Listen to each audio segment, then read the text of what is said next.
Come on.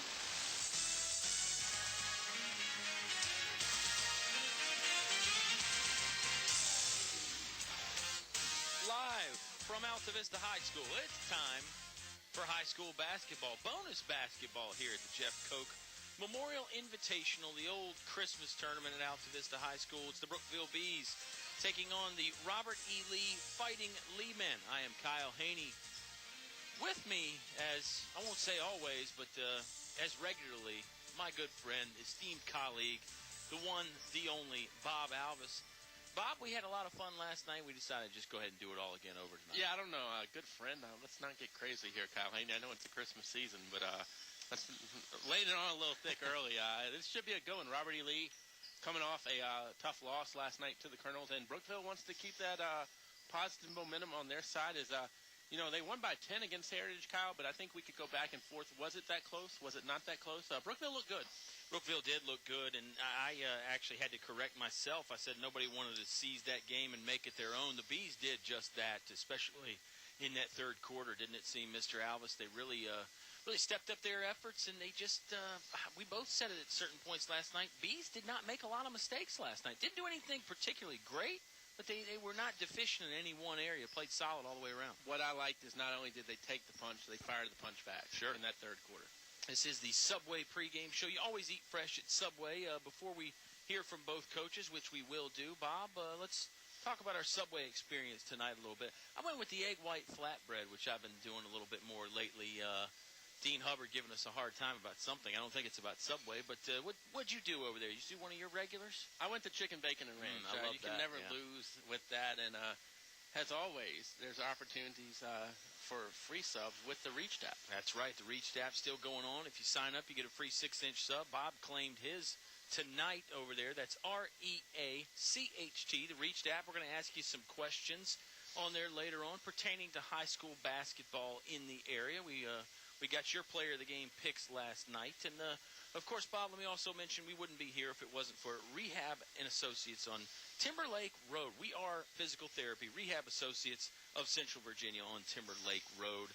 Let's get to those interviews and let the wise guys do the talking here. We'll hear from Scott Jester first from the Brookville Bees, and then Jared Hatcher from the R.E. Lee Fighting Lee Men, all right around the corner on the Subway pregame show. It's the Bees, it's the Lee Men. It's live on 105.5 KD Country. We are Physical Therapy Rehab Associates of Central Virginia, Timberlake Road, Lynchburg. Self-referral to physical therapy with or without doctor's referral. Rehab Associates physical therapists have advanced degrees in specialty orthopedic care from head to toe. Rehab Associates of Central Virginia can help take away your pain and return you to normal activity. We are Physical Therapy Rehab Associates of Central Virginia, Timberlake Road, Lynchburg. Our goal is your success. Unfortunately, I have some bad news. How bad is it, Doctor? We've done all we can. Your heat pump's not gonna make it. Oh, no. Honey, it's going to be okay. We'll call Select Air Mechanical and Electrical, 332-2600. With over 60 years experience, they'll have us comfortable again in no time. I recommend Select Air to all my patients. Call 332-2600 or visit selectairmechanical.com. They can handle all your home comfort needs, and they're an authorized trained dealer. It's hard to stop a train. Here's more award-winning high school sports with Kyle and Oscar on 105.5 KD Country. Brookville comes away in night one of the Jeff Cocke Memorial Invitational with a victory. Talking to the head coach, Scott Jester. Let's talk about the positives. What did you see that you liked besides the final score? Well, I thought we grew as a team tonight. We lost a couple of close games over the last few weeks. We've had leads and we didn't hold on to them. So I thought we really grew tonight because we were kind of the same situation, and we ended the game the way we wanted to tonight. So I thought that was big for us. You talked to me about Penix earlier in the week. He really does have a motor on his team, so really has a motor getting to the basket. What did Jordan do good for you guys tonight? He makes us go offensively. He gets everybody else involved. He gets to the paint, and he's a tough customer too. He brings a little toughness for us as well. And really, his motor helps the guys on the inside, like Napier, O'Brien, Holloway, and so forth and so on, get easy looks at the basket as well, which you got a lot of them tonight. Was that by the way the game was going, or was that by design? That's by design. I mean, we try to attack the paint and either get shots in the paint or dump downs, and tonight we were able to get the paint obviously that is important for what comes later down the road. What are you expecting to see out of your kids in night 2? I think we'll battle. We've had a few days off, so their legs ought to be fresh, and we're looking forward to getting back at it tomorrow night. Now, we talked about this on the air, and I'll ask you in person. Did you guys practice Christmas Eve, or was that an off day? It was an off day. How hard was it with 2 days off before a game? It's tough. We came in, for an hour today and kind of shot a little bit and went through some stuff. But I figure the other teams are in the same situation, so it all evens out. Coach, congratulations on the victory. We talked about Robert E. Lee. Don't know a ton about him as they're getting ready to hook up with Altavista, but based on what you know, it's a lot of tradition there with Coach Hatcher's squad. What do you talk about with your guys just on limited knowledge? Well, we just got to try to do what we do mainly and just get better at what we do. That's kind of what we look at Christmas for, is working on things we want to get better at towards the end of the season, and Lee will be definitely a good test for us. Congratulations on the belated Christmas gift with the victory. Thank you.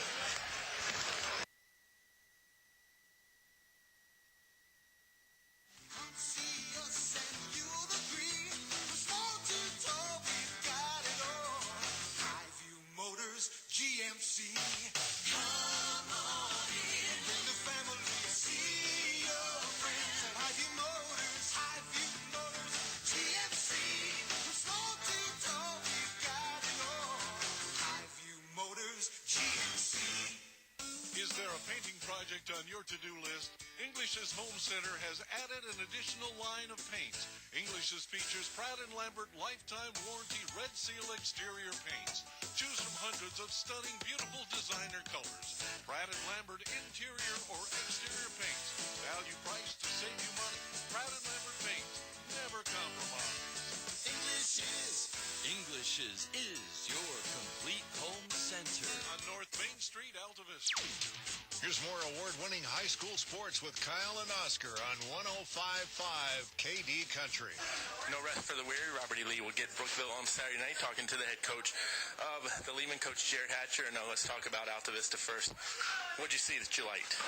From them, well, I liked a whole lot of stuff. I liked Juan, and I liked the twins, and I like the way Coach Cardelo's team plays. We knew going in, we have to take away something. It'd be very hard to take away Juan. It's going to be very hard to take away the twins. I thought they, we hung with them in the first quarter, kind of got back into it a little bit, and then they just they took control in the second quarter, and we played them even in the third quarter and fourth quarter, and that was just, but the ball game was won right there, that run. It's early on in the season for them. We were missing 2 starters. Unfortunately, we had deaths in the family, and they weren't able to come. So, I was impressed with the way Altavista played, and this is a game that's going to make us better down the road, I hope. We talked about it on the radio. You guys, if you're going to play Altavista, you got to win everything 50-50 balls and everything. I thought you guys competed really good. Talk about what kind of got you guys down the second quarter. Well, I thought we were stagnant. We didn't. We rely a lot on Gunnar Cook and Corey Darkus to hit threes. We didn't really hit any threes, and so we struggled with scoring, and they upped the defensive intensity, and we weren't able to get any easy buckets. And finally, in the fourth quarter, we got some easy buckets. But I thought we competed well. They're just at a different level. Maturity-wise and game experience-wise, and they really dictated their will to us. You guys are going to have Brookville in night 2. It's back-to-back, which is going to help you guys down the line. What do you want to see out of your team on Saturday night? Well, I hope we can have all our guys here. I watched Brookville a little bit. My assistant scouted them. We're going to go over that on the bus home, and I thought they were very athletic. A lot of those kids played last year. We played at Brookville in the first game down here. So I hope we can compete. They're very athletic. They're well coached. Another part of the Cardillero tree there. And so, I hope we can compete and play and try to get a win here tomorrow. Well, that tree won't have any branches named Thornhill or Johnson floating around tomorrow. Coach, always good seeing you and best of luck. Bob, it's great seeing you, and hopefully maybe I can talk to you tomorrow after our game. Absolutely. All right. We are Physical Therapy Rehab Associates of Central Virginia, Timberlake Road, Lynchburg. Self-referral to physical therapy with or without doctor's referral. Rehab Associates physical therapists have advanced degrees in specialty orthopedic care from head to toe. Rehab Associates of Central Virginia can help take away your pain and return you to normal activity. We are Physical Therapy Rehab Associates of Central Virginia, Timberlake Road, Lynchburg. Our goal is your success. When When you have more mortgage options, you'll be in a better buying situation, and I can help. I'm Courtney Woody with First National Bank, and we offer a wide variety of loans right here in Central Virginia. So if you want a more custom mortgage for a new home or to lower your existing monthly payment, contact me, Courtney Woody, at First National Bank in Windhurst. We've been focused on local customers just like you for 100-plus years. First National Bank, member FDIC, equal housing lender. More live high school sports action on 105.5 KD Country. Subway pregame show returns here. We're about 5 minutes from tip-off for Brookville and Robert E. Lee. Bob, one housekeeping notice. If you're in Altavista or Lynch Station, they got a boil water notice out. There was a water main break. You're okay to use the dishwasher and showers, but if you're going to drink the water, they want you to boil it first just to be safe. Nothing major. Pretend you're in Mexico. Don't drink the water. That's right. Yeah, bottled water is fine. You can, again, boil the water if you want to use it, or if you're going to cook with it, boil it first. But keep that in mind. We'll try and remember to mention that later on during the Altavista game when some more local people are tuning in. Let's go ahead and start talking about these Bees and these Lee men, though, Mr. Alvis. I think we're in for a good ball game. Yeah, you can drink the water if you're in stand and listen, like Paul Hatcher, head coach, longtime head coach of the Leeman. Of course, his son, Jared Hatcher, now calling the shots. And I'll tell you, I think Robert E. Lee just ran into a very good team last night in the Altavista Colonels. Gunnar Cook, I was down there talking to Coach Hatcher before the game, and he said, wow, Gunnar is shooting from the orange, which is out of bounds and making them. I said, is that good or is that bad? He said, that's good. But let's make him inside the out-of-bounds line, too. Gunnar Cook, obviously, like we mentioned, if you're going to be named Gunnar, got to shoot from out there. But I think they have a very good shot tonight against Brookville. But let's not sell Brookville short. The Bees played very well against a Heritage team that is traditionally tough tonight. And one former Brookville Bee in the house, now working in Altavista, Mr. Sean Abel. I asked him what he did. He said, I'm Dean Hubbard's assistant. I said, you poor man.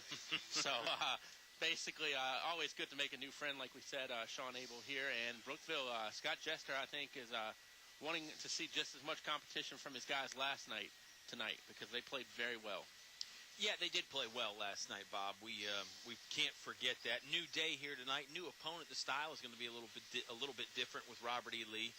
And as we mentioned multiple times last night, without having districts, this game means as much as the game last night did as far as getting the points go to improve your seeding in your own conference tournament. So, it used to be you geared up for those district games and you said, hey, those are the games we need to win. The other games are just glorified scrimmages. It's not that way anymore. All the games count the same. Robert E. Lee is going to count the same as Heritage. So you can bet Scott Jester and his crew really want to win this ball game tonight, and you can say the exact same thing on the other side. Yeah, I think each conference has a different way they see the tournament. True. But I get your point. Obviously, there are no real throwaways anymore. And you want to get better, though. In December basketball, I think you wouldn't mind taking the loss in December as long as you're learning from a loss. But I think Scott Jester, and we talked about this when we were together over at Brookville a few days ago for the pregame that aired last night, there really are no moral victories anymore. I mean, this team has come way past that point.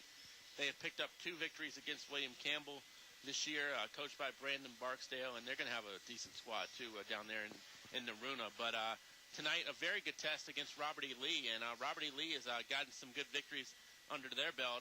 Lost a very close one to Bruden, who is normally a traditionally good squad as well. So I think both teams want to see progression, would like to see the W as well, but I think as long as compete for 32, Kyle, that's, I think, a slogan. It is, and it has to be. Exactly. It has to be, certainly in these December games, like you said, you'd love to get a win, but you certainly want to get better and teach some things if possible. Growth for your basketball team is important, especially this time of year. Mr. Kenny Hunt, the public address announcer here at Altavista, doing the starting lineups for both teams. We ready for that here, Bob, or do we need to talk about Subway some more? Because I can talk Subway. You can talk all night long. I've been proof to this many of times. But let's go with the starting lineup. Brookville's going to be in the road maroon tonight. They will be on the right-hand side of where we are sitting on that bench. Scott Jester, coach of the team, assisted by Corey Lovett, Kim Woodford, and Chris Glaze. And they will go with number 4, Jordan Penix. He's a 5'9" freshman guard. Darrell Christian, 6'2" senior guard. O'Brien Holloway, he'll wear number 11. He's a 6-foot junior forward. Roddy Yearwood, a 6-foot senior forward, wears number 24. Michael Rhodes, 5'11" senior guard. He fouled out last night. Scott Jester would like to see him on the floor, I'm assuming, at the end of the game. Robert E. Lee will take care in a minute. After this timeout, you're listening to the Subway pregame show on 105.5 KD Country. It's cold in here. Will your heating system keep you warm this winter, or will you spend a cold evening shivering under the covers? Have your heating system inspected today by Tyree Little's Heating and Cooling. Kent Tyree has over 20 years experience and specializes in heating, air, plumbing, and electrical. Licensed and bonded. Call for an appointment today. 309-2266. 309-2266. Tyree Little's Heating and Cooling. We're back at Bug Motor Company, 3 miles south of the airport in Lynchburg, and we're talking with James Duranzo, the manager of Bug Motors. Thanks, David. This is James, and I wanted to tell you guys about an awesome program that we just started. It's our first-time buyer program. You're guaranteed as long as you can prove your income and that you can afford the payment, we can get you in a car as low as 10% down here at Bug Motors, and we are the Super Truck Center with over 40 trucks to choose from. Don't wait too long. Come on down to Bug Motors and get a deal today.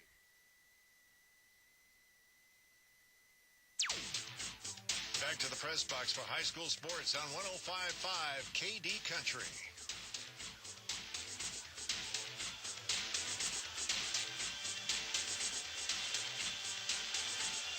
National anthem wrapping up here from Altavista High School.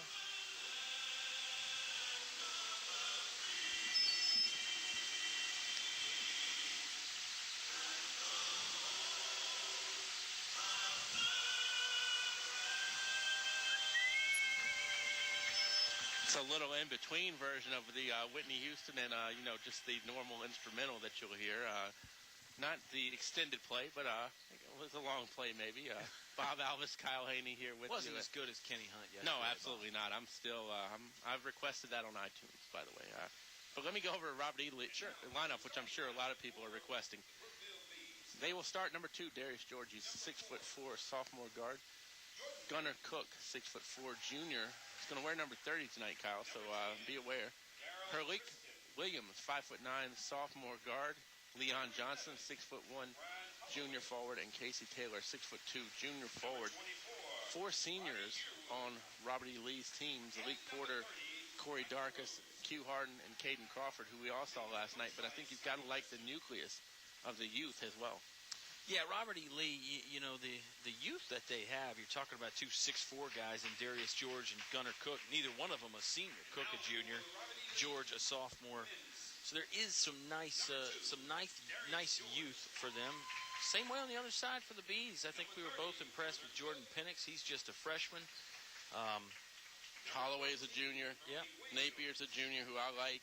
And then you got some senior leaders as well. But I think each game, Brookville is getting some experience too, which is going to be important come January or February. We talk about, you want to be playing your best basketball. Then I think December basketball is going to get the youth of the team acclimated to, those tough games in January, February. The officials tonight are Charles Lowry, Cliff Lee, and David Pannell.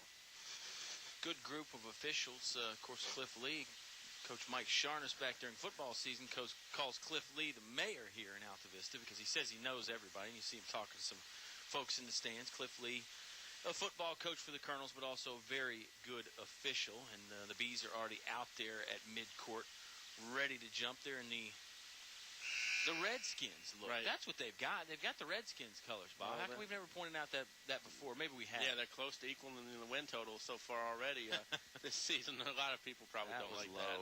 Hey, I like them tomorrow, believe it or not. I think they're going to upset the Cowboys, and I'm sure I'll get ridiculed on that. You can attack me at Twitter, the Sports Buffet, and hey, KD Country Radio on Twitter and on Facebook, and the TuneIn app, which we know Coach Hatcher's father, Mr. Paul Hatcher, is listening to up in Stanton, and KDCountry.com, 105.5 if you're around town. That's right. All kinds of ways to connect with KD Country and listen. Jump ball goes to the Brookville Bees. R.E. Lee is the home team tonight. Their home jerseys are gray, and the shorts are a two-tone gray in front, blue in back. It's an interesting look for the Lee men. Brookville driving. That's Rhodes. Rhodes took some contact. He gave some contact. Offensive foul. Nice job there by it looked like number 32, Casey Taylor from R.E. Lee, to stand in and take the charge, Bob. Yeah, Michael Rhodes picking up one early tonight, his first, and it will be the first team foul against Brookville. 15 seconds in and no score. R.E. Lee basketball. Looks like the Bees are in a man-to-man defense. Robert E. Lee, sort of an emotion offense. Taylor is down low with the basketball right now. That's number 14, Herleek Williams. And you get a traveling violation as Leon Johnson catches and takes one extra step. Still no score. 7:31 remaining in the Select Air first quarter. And we mentioned Brookville in that man-to-man. They're not shy about mixing it up, though. We saw a little bit of zone last night out of the Bees also. It's interesting. Scott Jester, the coach for the Bees, of course, played at Altavista under Coach Cartolero, who never runs his own defense. But Coach Jester, not so diehard on the ideals there. He'll mix in his own defense. Ridden out of the wheel after last night. Penix driving left hand, cut off. He'll kick it out. On the left wing to Michael Rhodes. Rhodes back over to Penix.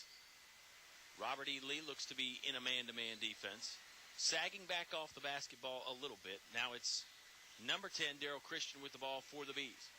6:52 remaining in the first quarter. Still no score. Taylor really playing underneath. Now he'll kind of follow with Roddy Yearwood. Might be sort of a matchup zone even as Taylor out there on Penix now. Yearwood lost the basketball momentarily. Over to Christian. 3-ball right wing. Short, no good. Rebound comes down to Herleek Williams and the Robert E. Lee Fighting Lee men. They get it to Taylor, top of the key. Now over to Gunnar Cook. First time Cook has had his hands on the ball. And we're almost 2 minutes gone. 6 minutes and 20 seconds remaining in the Select Air first quarter. Still 0-0 between Brookville and Robert E. Lee. Herleek Williams, right wing with the basketball. Now top of the key to Gunnar Cook. Good ball movement there as it got into Taylor's hands and back to Williams. Well, I'll tell you, good job by O'Brien Holloway on the defense on Cook. I mean, to pull the old Gene Hackman line from Hoosiers, I think he might know the flavor of gum. Ball knocked out of bounds there. Roddy Yearwood just tapped it away from Corey Taylor. And an early substitute coming in for the Brookville Bees. That's DeJuan Carter. And he checks in the ball game with 6:02 remaining in the first quarter. Still 0-0. Lehman with the ball. Herleek Williams, cross-court pass over to number 2. That's Darius George. George now to Gunnar Cook. Cook being harassed on the defensive end by O'Brien Holloway. Cook going to dribble a little bit now, give it over to Herleek Williams. Williams driving outside of the paint, throws up a shot, no good. Rebound comes down to the Bees. We are still scoreless, and here comes Brookville the other way. Penix driving, left-hand layup won't go, but he's fouled, and he'll go to the free throw line for perhaps what will be the first points of the game. You never know. 5:38 remaining in the Select Air first quarter. Of course, Select Air, Bob, is your authorized train dealer. It's hard to stop a train. First team foul for anybody so far in the ball game. Yeah, don't let today fool you. This is not the winter weather I think we're going to enjoy for the next 2 or 3 months. So keep Select Air on that speed dial. Yeah, the gym might be a little light in the attendance tonight just because people are out enjoying the nice weather. First free throw is up and good for Jordan Penix. So it's a 1-0 Brookville lead. Of course, the Colonels and the Pioneers to follow this one in the nightcap of the Jeff Cocke Memorial Invitational.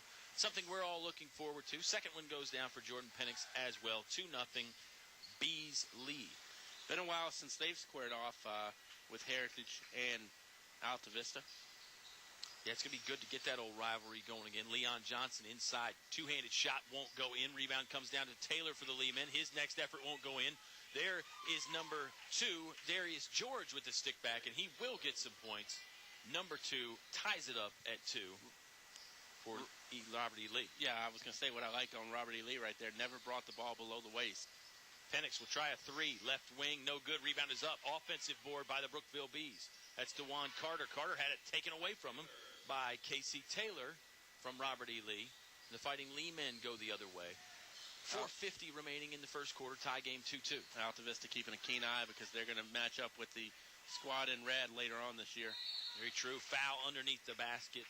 Roddy Yearwood got up and tried to block the shot. Really just climbed all over the back of Casey Taylor, and that's going to send number 32 for Robert E. Lee to the free throw line. That's Yearwood's first foul, team's second. Taylor at the line for a pair as he looks to break the gridlock at 2. You know, we talked last night about so many good basketball players at Robert E. Lee in the history. Kevin Madden, who We saw Coach at Riverheads back when Altavista knocked them off for the state title. He was an assistant to John Corbett, and I talked with Coach Hatcher about that, and he said, it's kind of been bad luck for me. Out of all those talented guys that we had, most of them had daughters, or either they don't live in the area anymore, so we're not getting to reap the gene pool, per se. Guess that's something you don't really think about too much, but it is it's certainly something you think about when you notice nobody coming through there. 3-2, one of two free throws converted there by Taylor. Brookville having some trouble breaking the timeline. They finally do. Michael Rhodes catches. Now nice one-handed pass underneath the Yearwood. Yearwood back out to Holloway. Holloway, three ball is good. Nice ball movement there, Bob Alvis. Brookville with the initial trouble breaking the timeline. Then after that, did a nice job sharing the basketball and finally finding the open man. Brookville very well coached and very disciplined and very schooled. Scott Jester picked up a thing or two. Absolutely. Lee basketball. Cook will fire for three. No good. Rebound comes down to Michael Rhodes for the Brookville Bees. Bees cleared off the glass nicely there with some good boxing out. Rhodes picks up the dribble looking for help. Backdoor cut to Penix. Penix driving now over to Christian, middle of the lane. Nice soft floater from 12 feet right there by Darryl Christian. Again, the ball movement. 4 and 5 guys touching the ball before it finally gets a shot put up. That's the kind of thing you want to see if you're a coach. 7-3, Bees lead. Well, the more hands it touches, the more people that are staying active and interested in the game as well. Increases the chance for the defensive breakdown, too. But you're right. That's a lot of good reasons to share the basketball. Foul here will go against the Bees. Third team foul, and it is on Roddy Yearwood. That should be his second one, I believe, Bob. It is. Substitutions coming in the game now for Robert E. Lee. Casey Taylor is out there. Hurley Williams is there. Number 5, Tavian Brown is in. Gunnar Cook is in, and he's caught the basketball, and I'm missing one guy. From which team? From Robert E. Lee. Robert E. Lee's missing the basketball now. Brookville diving after it. Casey Taylor from Lee got down there after it. It was number 10, Corey Darkus, who I forgot. He's the 5th man out there for the Fighting Leemen, and they've got the basketball back with 3:15 remaining in the Select Air first quarter. 7-3, Bees lead. Williams over to Darkus. Darkus now back to Williams. They'll go left wing over to Tavian Brown. Yeah, Robert E. Lee really moving the basketball to keep the Bees just attentive on defense, not being able to sleep at all, Kyle. Turnover there. Yep, turnover there by R.A. Lee. Lehman are going to get it right back, though. Ill-advised pass by Napier. Number 5, Brown driving. Shot won't go in, but he is fouled. He'll head to the free throw line. 2:47 remaining in the first quarter. It's a 7-3 Brookville advantage. Low scoring game thus far. 14 fouls have amassed against the Bees. And this will send number 5, Tavian Brown, to the stripe. Robert E. Lee looking to take a little bit of the taste of Altavista back. Darius George checking in for the Fighting Lee men. First free throw converted by Tavian Brown. 7-4 now. Lee men trail.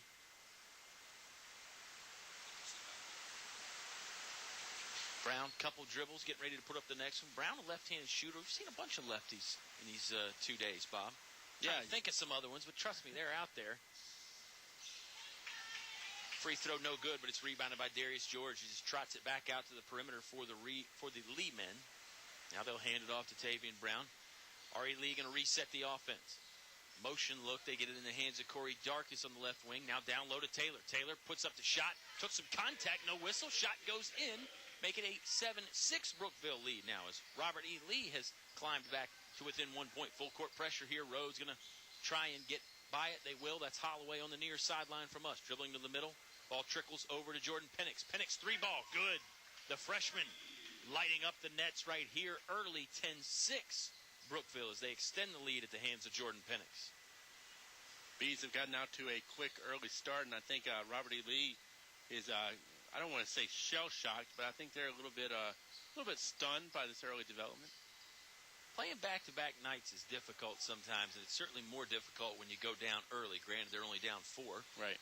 Crossover dribble there by Tavian Brown. Brown's going to hand it off to Taylor, who has jumped out on the perimeter. Now he's going to go post up down low. Well, and I don't know if it's a big deal physically with as many people playing AAU now as Robert E. Lee gets the sweeping basket, but mentally it's tough on you. Darius George gets credit for that too. Yeah, it might be tougher mentally than it is physically. Pennick's going to break the timeline with some pressure up top. He'll dribble between two defenders. Now hands it off to Napier, over to Rhodes. Rhodes cross court. They got Holloway all alone on the far wing. Now he'll step in for the long two. Good-looking shot, but it won't roll. Napier with the stick back. That won't go. Gunnar Cook finally controls the basketball for Robert E. Lee. Lee men trail by 2. 1:05 remaining here in the Select Air first quarter. Shot no good. Corey Taylor has the board for the Lee men. Kicks out to Darius George. George, 3-ball, front iron. No good. This rebound is loose, but collected by the Brookville Bees. That's Michael Rhodes. He'll bring it up himself. Looking inside, maybe thought about the three for a moment. Bounce pass over to the freshman, Jordan Penix. Penix going to slow things down a little bit. Maybe needed a bit of a breather. Now over to Rhodes. Rhodes, right wing, steps inside, 15-footer. No good. Rebounded by the Lee men. That's Darius George. George going the other way, weaving in and out of traffic slowly. Now he'll bring it to a stop and kick it over to Brown, who gets it to Corey Darkus. We're under 30 seconds to play in the quarter. Lee men trail by 2, 10-8. Really looks like they're playing for one here. Does look like they want to set up a set piece. I'd watch Gunnar Cook maybe running through some screens to come out somewhere along the perimeter and shoot a three. Well, worst case scenario for Robert E. Lee, you're down by 2. That's right. 10 seconds now, actually down to 6. Brown driving, stopped, fouled on the floor with the body. Michael Rhodes is going to get whistled. It's his second. That's right. 5th against the team, Kyle. But it really, in a way, it's not a terrible foul because now Robert E. Lee has to reset their offense up. I think you're right. It's, you're probably not too keen on Michael Rhodes picking up his second foul, but the grand scheme of things, it doesn't hurt. Inbound play gets it to Gunnar Cook. Cook's 3-ball, no good. Rebound comes down to Q Harden. Harden stuck it back, and there's the buzzer. Nice play to get points and tie things up. We're all knotted at 10 heading in to the second quarter. Bees and Lee men, more basketball right around the corner when you return to 105.5 KD Country. A short drive will save you money. In the market for a new Chevrolet? Fellers Chevrolet. FellersDirect.com. For a huge selection of new Chevrolets and pre-owned vehicles, it's Fellers Chevrolet. FellersDirect.com. FellersDirect.com. Selection. Convenience. Fellers Chevrolet. Fellers Chevrolet. Always open and only a click away. FellersDirect.com. A short drive will save you money. Fellers Chevrolet in Altavista. Your high school sports station with award-winning coverage on 105.5 KD Country. Bees and Lee men tied 10-10. Bonus basketball here from Altavista High School. It's the Jeff Cocke Memorial Christmas Tournament. Bob, what'd you like about the first quarter there? Well, for Robert E. Lee, I like that it's tied. And also I like that you amassed 5 fouls against Brookville. For Brookville, I like the intensity which they played with. I mean, you would think coming off a 10-point victory on night 1, there might be a little bit of a letdown on night 2, but not tonight. And it was a pretty big win last night, because you're beating Heritage, a team that's already beaten you. They're one of your rivals anyway. I'm not saying you win the Super Bowl last night or anything, but it's got to be a nice feeling to knock off the Pioneers. Well, and it's always nice to avenge a loss too. Absolutely, and back in the day when my mother, who is just a couple years older than me, went to school, Rustburg and Brookville were big rivals. Sure. Obviously, we're both graduates of Jefferson Forest. They were big rivals. Brookville's got the county rivalries as well, and now Heritage in the old Seminole. Brookville's got rivals all over the place. Every game seems like a rivalry game at times. Transition play here by the Bees. They'll stick it in. That's the one. Carter with the basket there after the turnover. Penix got it to him. Good play to run the court there by both of those guys. 12-10, Bees leading again. And, if you can turn every game into a rival game, that shows that you're respected because, we talked about Altavista's rivalries. I mean, who has not been a rival at some point? Jump ball. Good point. Daryl Christian tied up the other number 10, that's Corey Darkus, causing the jump ball. It's going to, possession arrow will send it back over to the Brookville Bees. Yeah, you're right. When you're really good, you've got the target on your back, and everybody gets geared up. So you're right. Everybody essentially turns into a rivalry game. Of course, our buddies Paul and Jared Hatcher would know that as well as anybody. Right. Certainly, and you've got a lot of schools to choose from up there in the Stanton, Waynesboro, Harrisonburg area. So there's a lot of potential rivals for R.E. Lee up there. Lehman get a turnover right away, too. Good pressure in the backcourt. Q Harden with the basketball. He'll send it in the corner. That's Darius George. George puts it up left hand, hit off the window awkwardly and would not go in. Brookville basketball.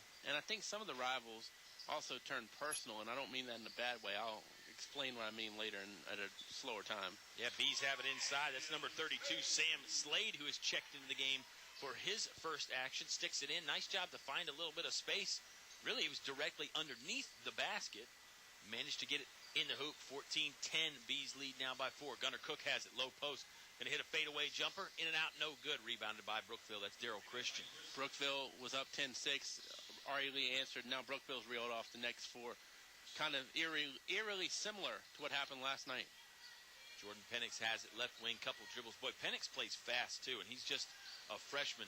Sometimes those guys, they might be good shooters or might have size, but they're still adjusting to the pace of the varsity game. Not Jordan Penix. Over on the other side, that's DeJuan Carter. Penix has it again. Free throw line extended. He'll step back. Shot no good. Rebound comes down to Robert E. Lee, and they've lost the basketball. That was Tyrese Halliburton. Maybe wasn't quite expecting the pass, Mr. Alvis. We got 5:58 to play in the Select Air second quarter. It's a 14-10 Brookville lead. Yeah, and I'm not trying to knock Jordan Penix at all, but I wonder if Brookville's going to count more on his distribution rather than the delivery of the shot as time goes down. 3 ball from Daryl Christian. Right wing is good. The Bees stretching the lead out to 7 now. 17-10 Brookville. Robert E. Lee basketball. Here's George driving to the hoop. Blocked, cut off. He is fouled by Jordan Penix. Shot never really got out of his hand as Penix just packed him straight down. But got him with the foul. This is going to send Darius George to the free throw line to shoot a pair. It's going to be 2. And really the rest of the way you're now shooting for Brookville, or for Robert E. Lee. That is the 16th foul against Brookville. So the next one will put him in the bonus anyway. Second quarter brought to you by Select Air Mechanical and Electrical. Call 332-2600. That's 332-2600. Yeah, with the Lee men trailing like they are, Bob, they would be wise to knock down as many free throws as they can, because you would expect that they're going to go to the free throw line, at least some, now that Brookville has committed to 6 fouls. Both of those free throws no good. George will have to track it down himself, and he does save it inbound. Gunnar Cook, NBA range 3.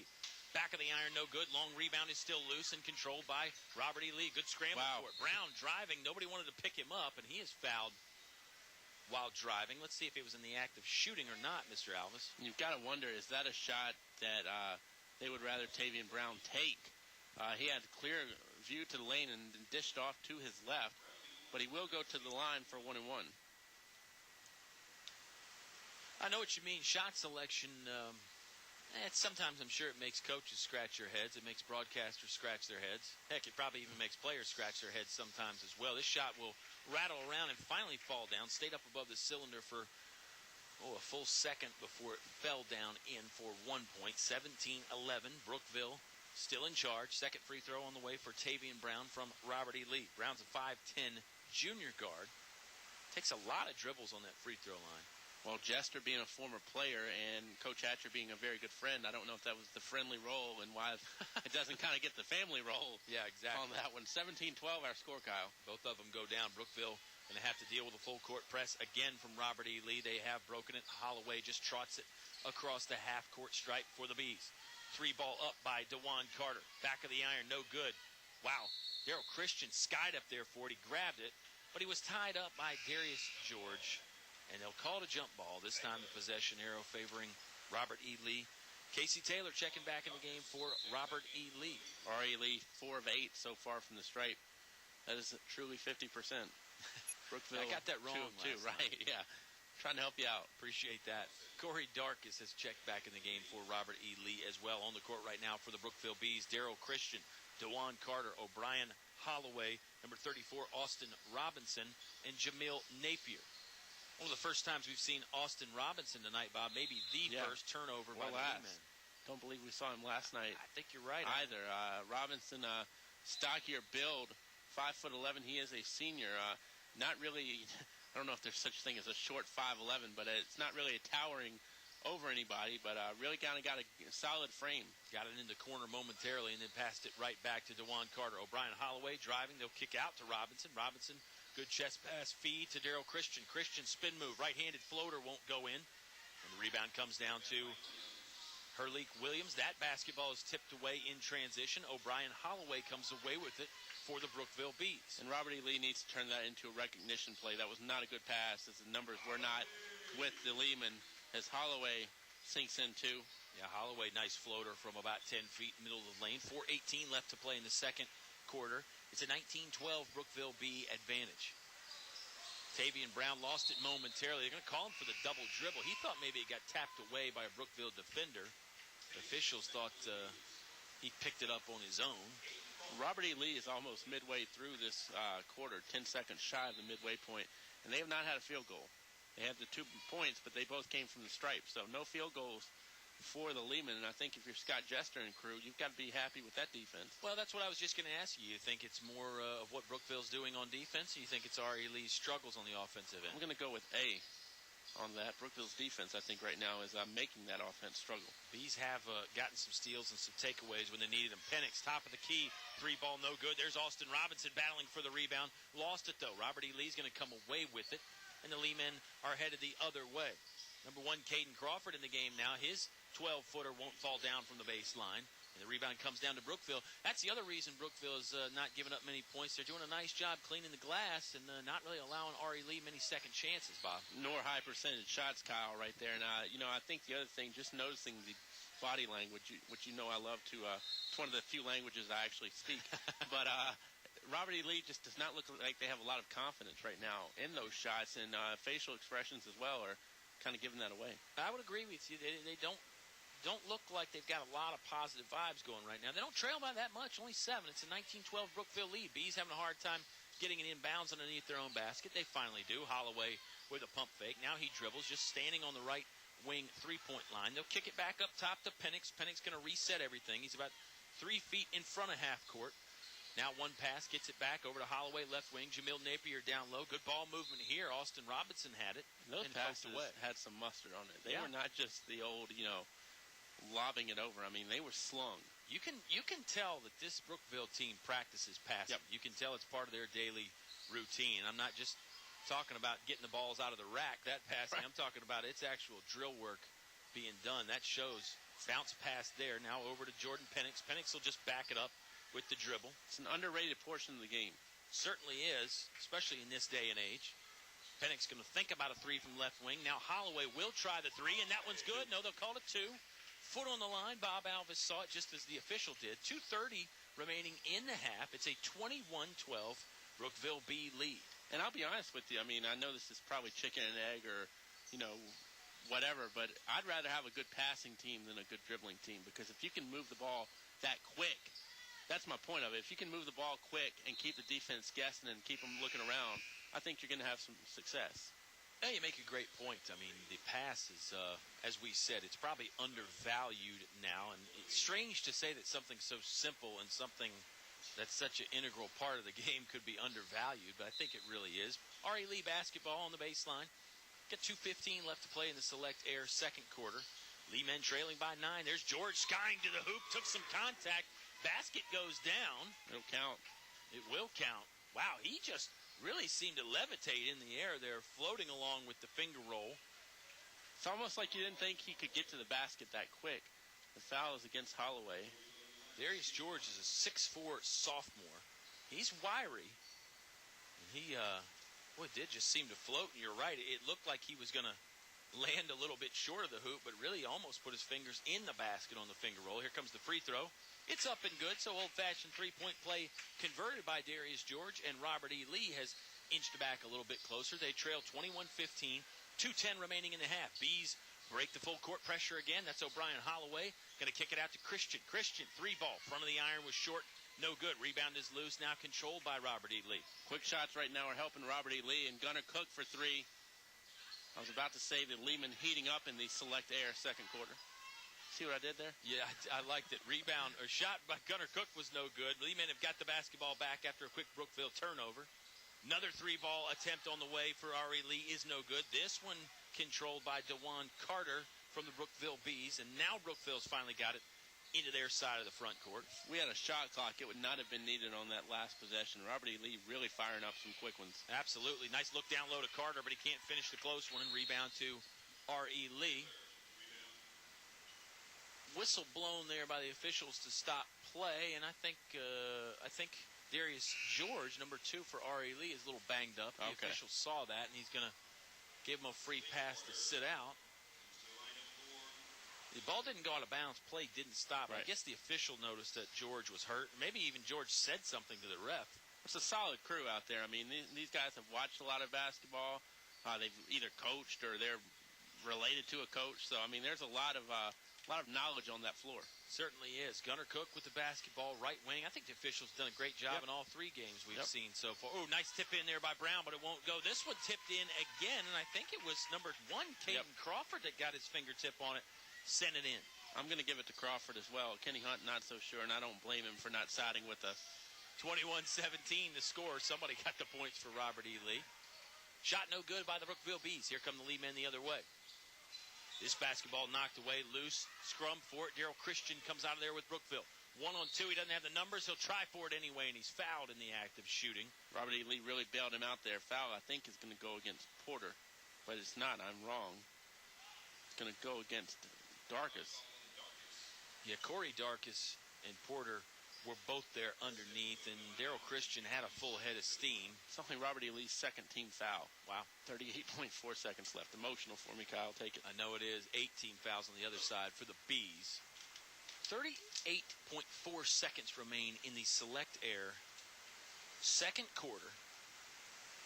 First free throw up by Daryl Christian is good. Substitutes checking in the ball game for both ball clubs.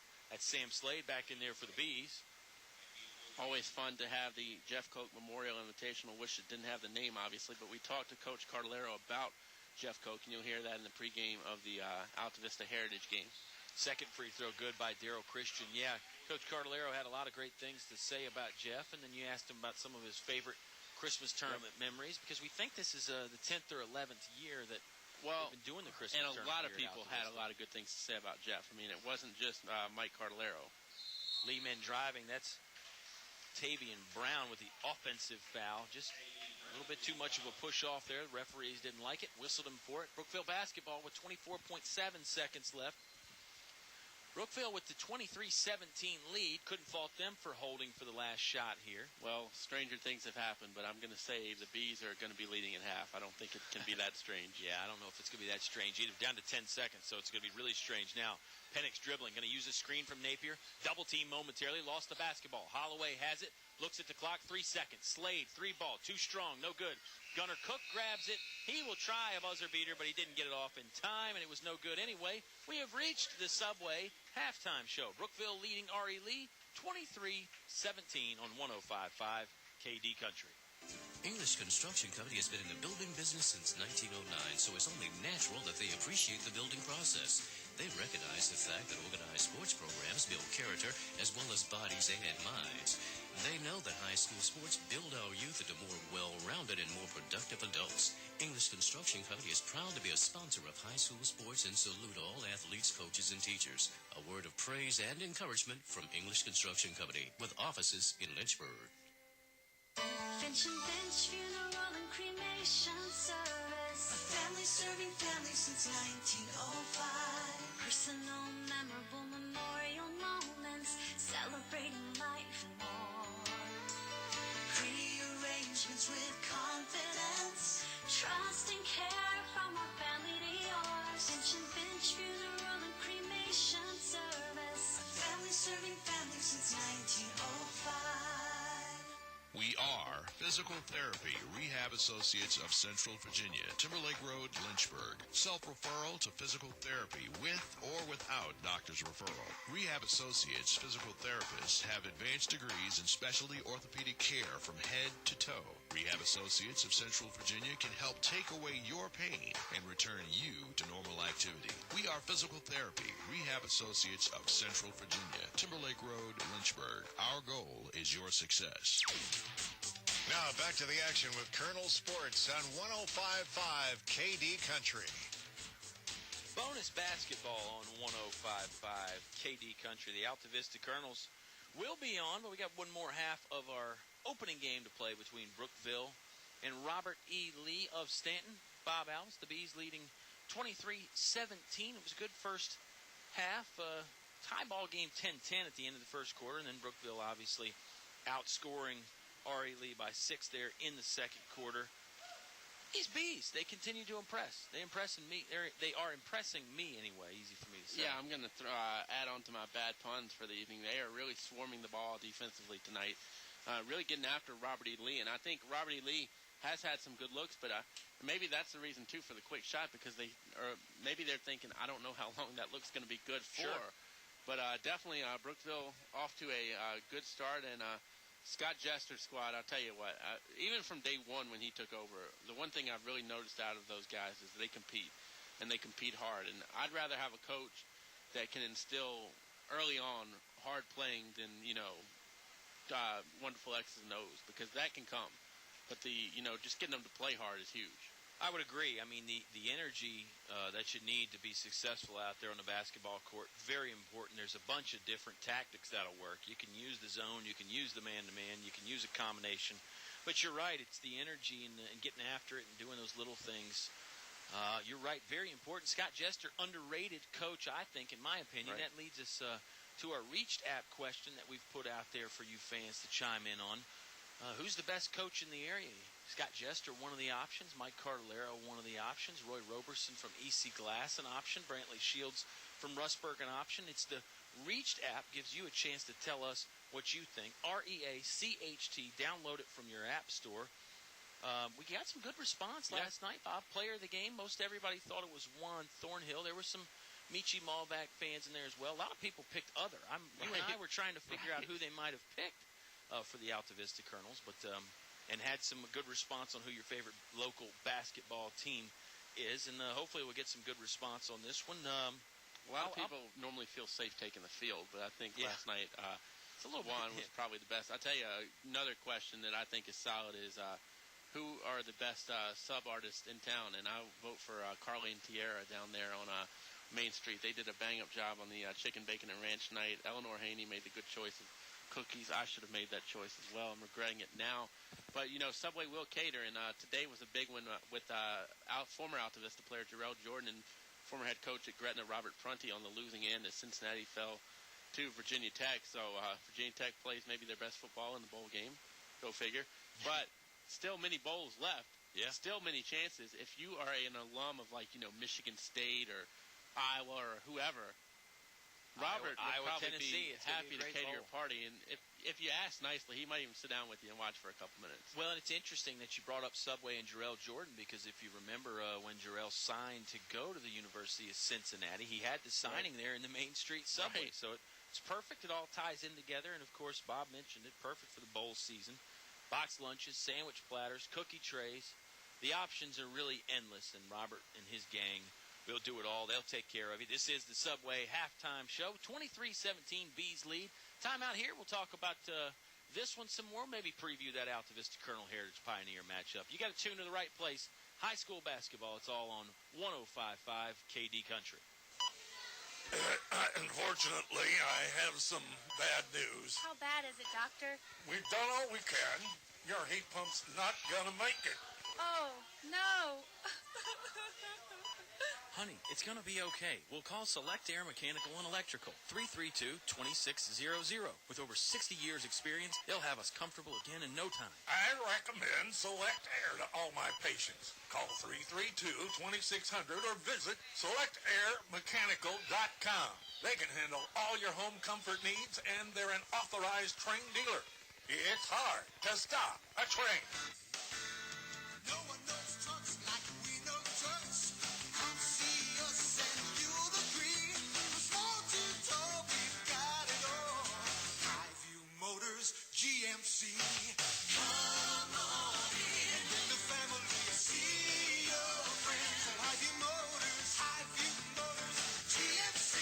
From small to tall, we've got it all. Highview Motors, GMC. Is there a painting project on your to-do list? English's Home Center has added an additional line of paints, English's features Pratt & Lambert lifetime warranty Red Seal exterior paints.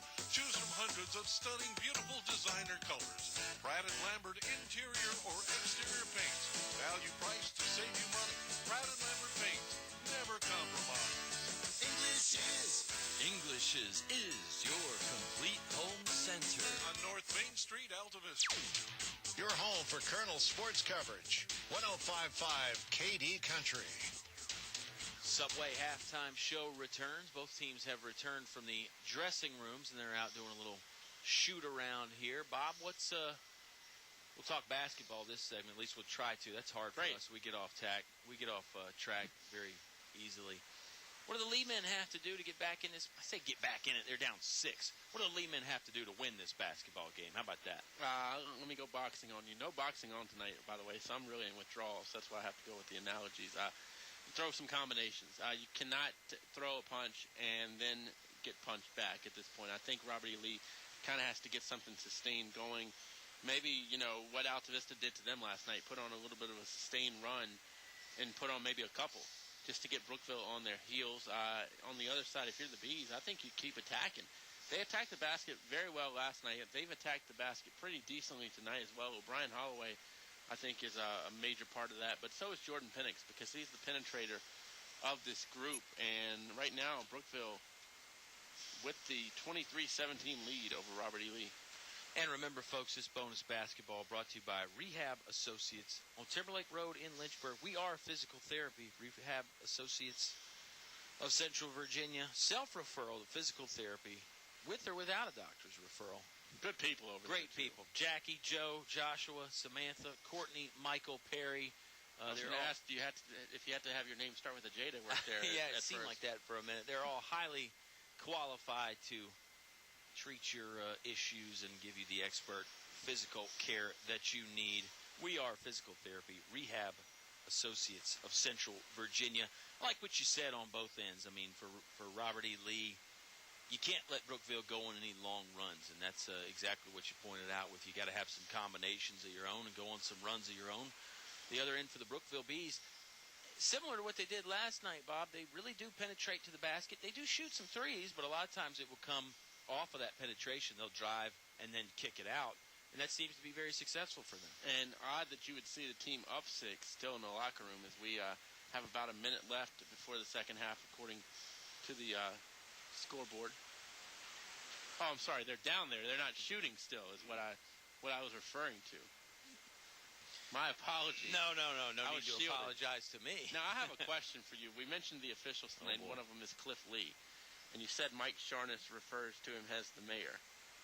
And if I'm not mistaken, the actual mayor is Miss Sarah Maddox's dad. That's right. So Sarah's father was the mayor, and she was also helped coached by the mayor back in the day. That's true. Cliff Lee had a lot of success with that outstanding basketball staff that includes Deborah Spencer and Susan Short as well. So Altavista ladies, hey, if you're going to get out to a game and you don't want to make the trip if the guys are heading a long way, want to bring the old headphones, come check out the girls. They definitely could use your support and fandom as well, as those ladies really work hard. And you got to remember a very deep run for them last year as well.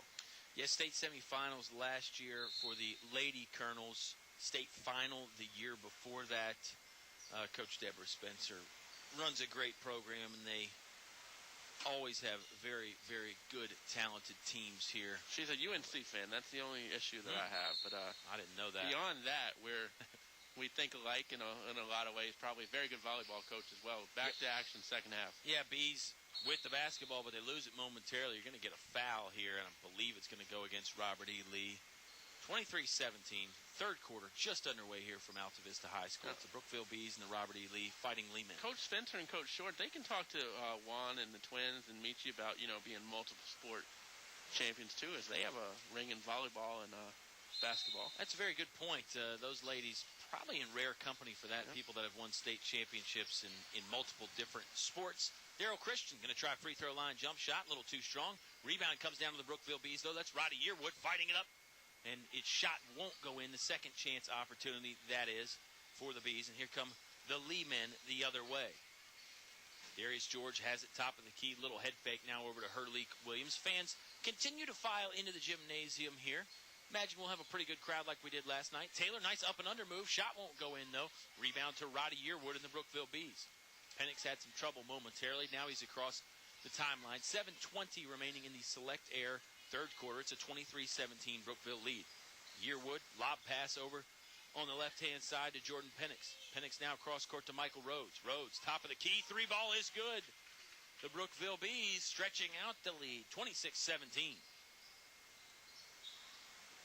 Rhodes had a lot of room there. Robert E. Lee really did not close out well and get a hand in his face.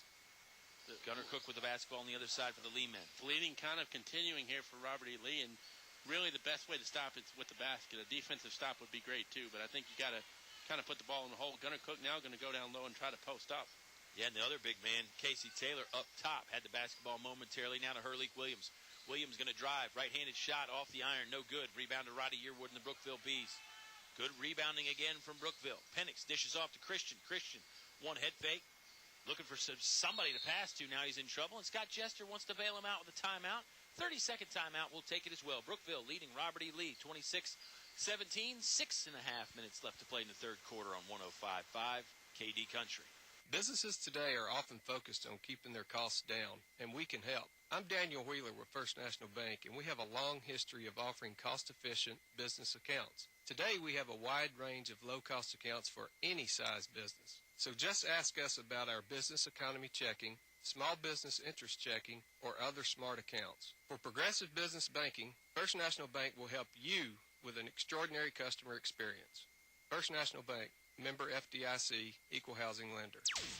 Your station for high school sports play-by-play is 105.5 KD Country. 6:24 exactly remaining in the Select Air third quarter. Just discussing some things with public address announcer Kenny Hunt up here. It's a three-man crew up here, as always, with Kenny Hunt. And we really need to take him on the road every now and again. You know, I mean, we shouldn't deprive the people of Kenny Hunt on road trips.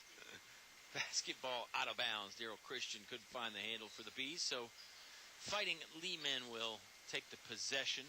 You know, we talk about Gunnar Cook being such a good outside shooter, but he is not vertically challenged. Going down there to post up and playing defense, he is, very he's a size factor in this game against Brookville at least.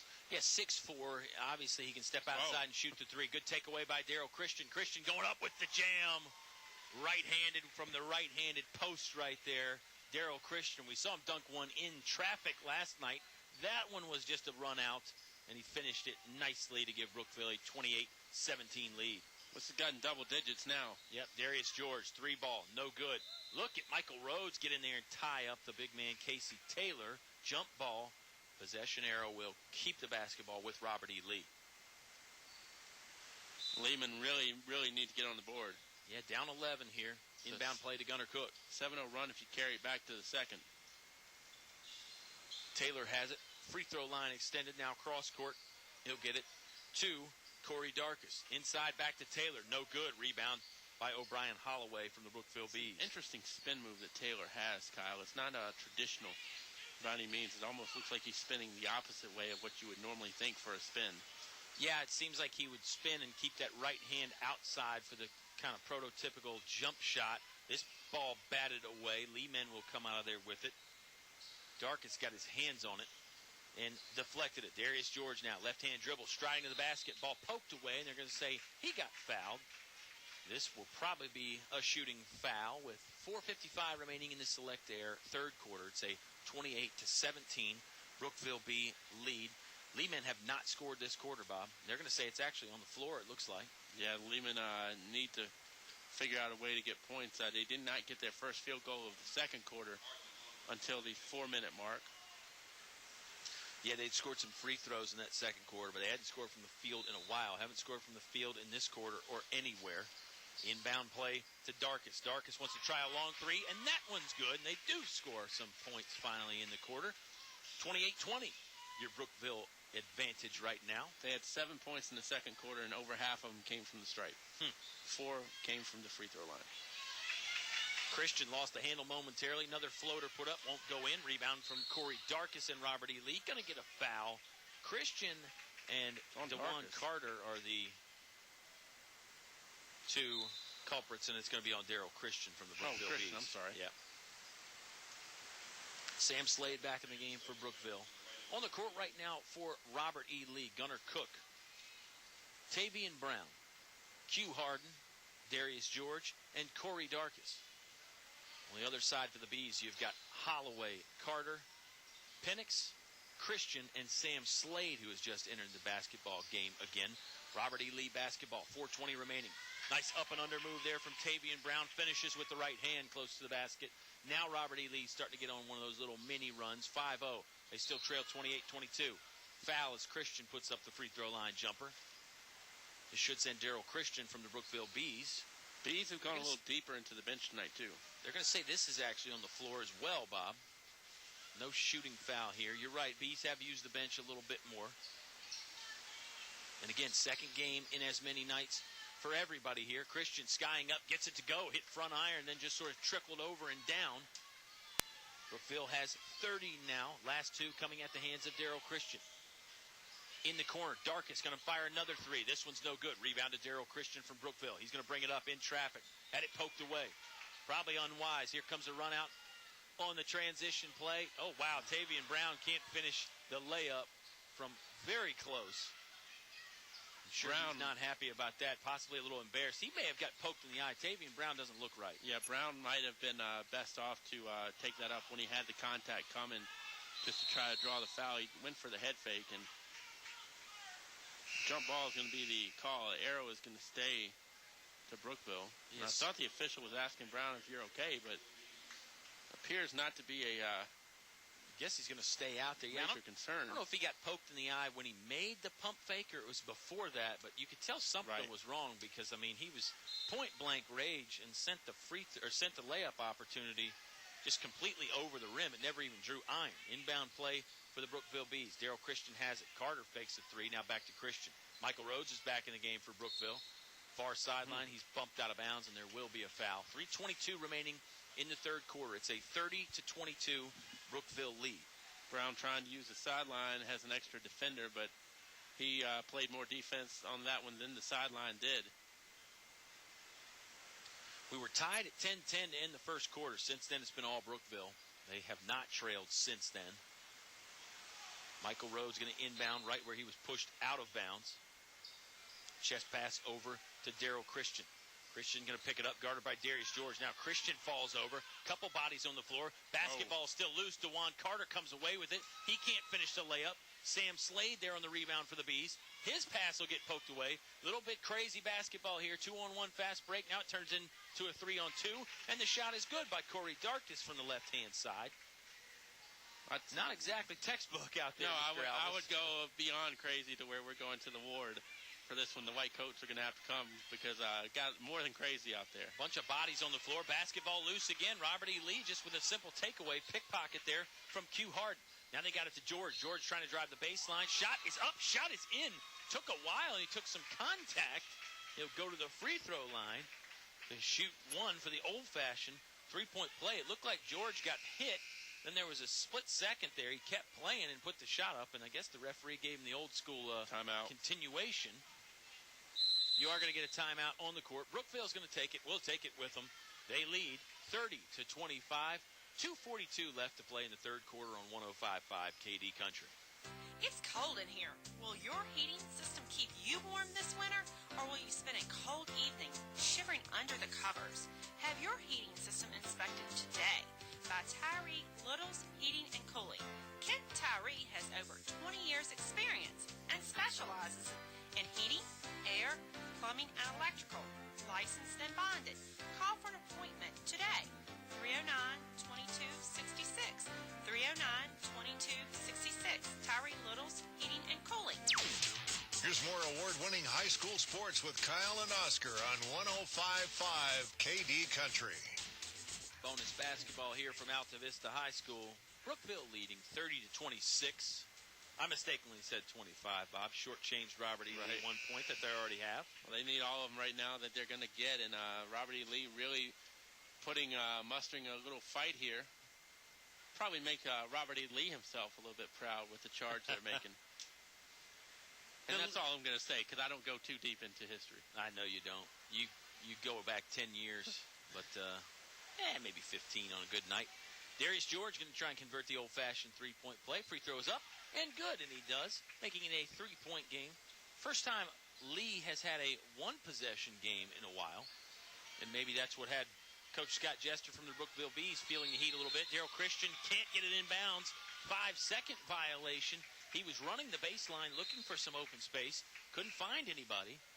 And the turnover will send the basketball back to Robert E. Lee. It's only a 5-0 run, but it feels so much more right now. It does. It for does. the Lehman. Absolutely. Remember, 23-17 at halftime. Lehman inbounding underneath their own scoring basket after the turnover. Oh, nice play by Roddy Yearwood. Almost had to steal. Instead, just knocks it right out of bounds here.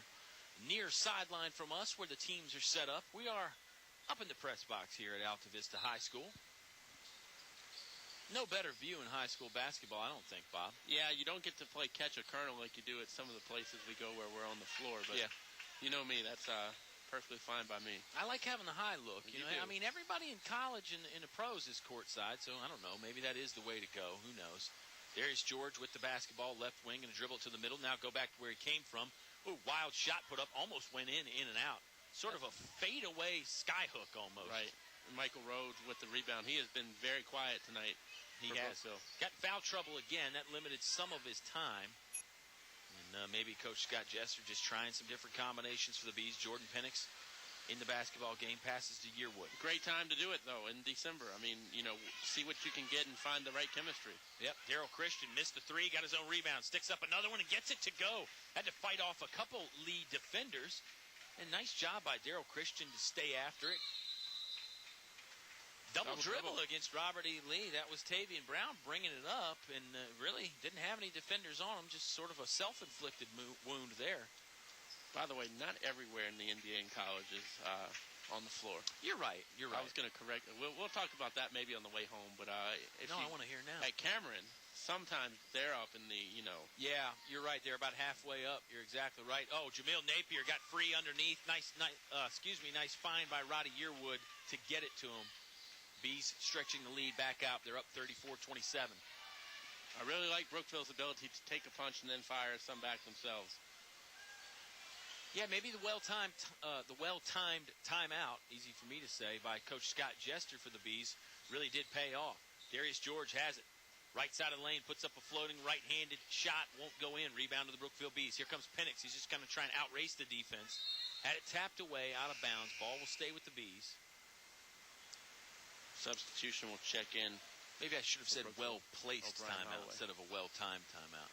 Well, if you want to tongue-tie yourself, I'm not going to stop you. I mean, you can... I don't want to. Go right ahead. Brookville not tongue-tying themselves right now as the Bees, Penix got bumped. He stayed on his feet and caught the basketball. Somebody saying that's backcourt. I think Bob Alvis would argue he got pushed backcourt. Well, one way or another, something happened. Right. Another push there on the sideline. This time it was Daryl Christian fouling Darius George from Robert E. Lee. Brookville hasn't had too many of those self-inflicted mistakes. I would argue that Robert E. Lee has had a few more, and maybe that's the reason for the deficit. Lee men trail 34-27. Their basketball, though, they've got it in the front court. Tavian Brown, right wing, closer to the sideline than he is the three-point line. Motion offense going on around him, and he's really just taking his time out there. Nobody from Brookville stepping up to administer a 5-second count. Now he'll throw it in the corner to Corey Darkus. Darkus going to try the baseline. Nothing there. Back out to Darius George. George, right wing, left-hand dribble. Going to get it to Gunnar Cook. Cook fires for three. That one's good. Gunnar Cook drains it. Makes it a 4-point deficit for R.E. Lee. Brookville advantage 34-30. Tell you, Brookville is a big fan of running that baseline, too, after made buckets. You normally don't see a lot of groups do that. They've done it probably at least 3 times this quarter. Rhodes driving, lost it. Here comes R.E. Lee the other way. Q Harden layup. That'll go down. 34-32. This is the closest it's been since the second quarter, obviously. Foul on the sideline in front of the R.E. Lee bench, and this quarter is over. 34-32. Brookville still leads, but not by much. Fourth quarter on the way when you come back to 105.5 KD Country. We're back at Bug Motor Company, 3 miles south of the airport in Lynchburg, and we're talking with James Duranzo, the manager of Bug Motors. Thanks, David. This is James, and I wanted to tell you guys about an awesome program that we just started. It's our first-time buyer program. You're guaranteed as long as you can prove your income and that you can afford the payment, we can get you in a car as low as 10% down here at Bug Motors, and we are the Super Truck Center with over 40 trucks to choose from. Don't wait too long. Come on down to Bug Motors and get a deal today. More live high school sports action on 105.5 KD Country. 34-32. Brookville Bees leading the R.E. Lee Fighting Lee men. The Altavista Colonels, they're on after this one, taking on the Heritage Pioneers, a game that I know a lot of people are looking forward to. I'm looking forward to it. Mr. Alvis, we'll have plenty of time to talk about it in the Subway pregame show. But Mike Cardellaro was chatting with his longtime assistant, Jerry Rice, earlier. They have left the press box, the gymnasium. Les Cam and his staff still down there to our left. And tell you what, I'm a big Les Cam fan. He assisted Dan Stevens for many years, but I think he was definitely ready for this opportunity. And I think a lot of people looked at when Heritage came open, trying to name big-time coaches. Well, Les Cam may be the safest choice and the best choice of the bunch. Yeah, he was already there. He knew the players, knew the system, had been coaching a lot of those guys for a while. 3-point attempt for R.E. Lee, no good. Second one, no good. That was Gunnar Cook on that try, and the rebound comes down to Daryl Christian and the Brookville Bees. And knows the city, because he is a city school graduate as well. Holloway driving. Shot goes in, and he's fouled.